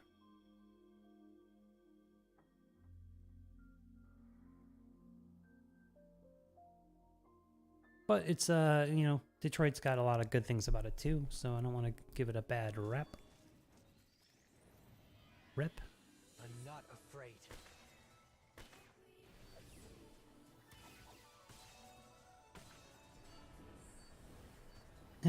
Lemmy's laughing about Detroit. You ever been there? No, it's great. The cultural scene, art, music scene, Detroit, top notch. You know? New York, Chicago, Detroit's right up there with it. So it's good things to say about it. What I don't like about it was weather. It's horrible. The summers were a sweltering, humid mess. The winters were bone-chilling. Oh, yeah, why am I not surprised about me getting stolen? Yeah, it was rough down there. Downtown Detroit, rough place, man. Very rough. And there's a lot of square mileage of very dangerous, neighborhoods in Detroit. But I lost my train of thought. But I was trying to talk good about Detroit too. They have a world-class orchestra, world-class art museum, and the entire art and music scene there, top-notch. And oh yeah, I was saying what I don't like about it. Weather is horrible. It's dangerous in the inner city. And economy-wise, it's a pretty depressed economy. There's no industry. The auto industry's kind of gone down. And a lot of people there are struggling. A lot of people there are very unhappy. And when everyone's unhappy around you, it's just bad vibes, and it kind of brings you down too. And when the sky is always gray, it really brings you down too. And depending on, Lemmy says I live in Canada. Depending on where you live in Canada. So in Detroit, Canada's just right across the river. Windsor. And that's Ontario. So it's going to be the same deal there. Very, uh-oh, really?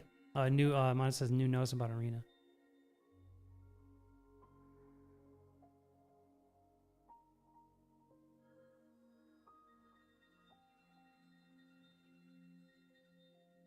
This is weird. Currently an issue that causes an error message to appear when attempting to enter a battle. This issue can be solved by reloading your select foe list. Oh, okay. Apologize for that. There better be some compensation. Nothing happened to me, but I will take some compensation. What I'd love to see is a message like this saying, "We're really sorry we ended last season a day early." Even though we said, here's some extra coins. Yeah. Okay, well, that's cool. I got top 100. And, oh, there it is. Yeah, but we read it. Cool.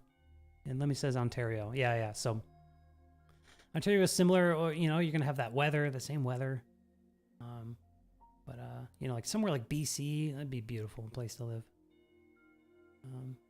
But anyway,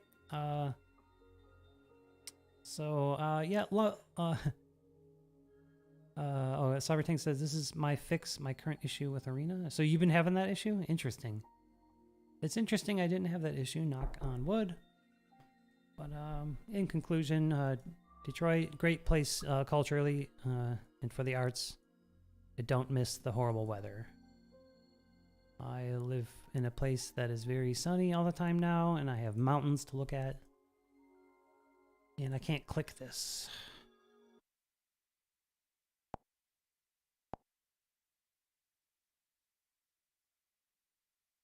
And I'm pretty happy ever since I moved out west. I like it out here. There's better economy. There's sunshine. People are in a better mood around me. And that really does a lot for your soul, I'm just going to get this reloaded, make sure everything's good to go. Double check my rank. And then I'm going to peace out after that.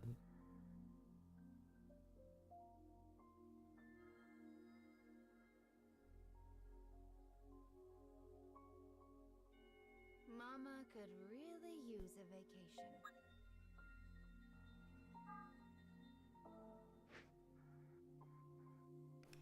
All right. Oh,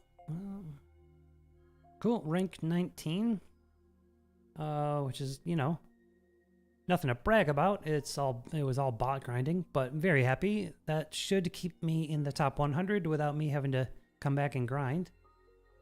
I did chug a lot of BP replenishment to get there, but look at this. Holy crap! I might be able to get that coin or that cube, but I only have an hour and 40 minutes, and I have to do all my darks. I also have to eat dinner, so. Today was a good, lively chat. I really appreciate everyone that came by, sharing my misery, and jump in the chats and say hi. I hope everyone new subscribed, and that you join me on my future streams, because I do this every Sunday. And look out for my content videos too. Whenever there's an update, I try to drop a content video, especially when it's something that hits JP that we don't have yet. I like to do videos on that. I'll also be doing some Echoes of Mana content. So, Amandus, Lemmy, Cybertank, anyone else that's left watching, thanks so much for stopping by. You are much appreciated. And I will see you in the next one.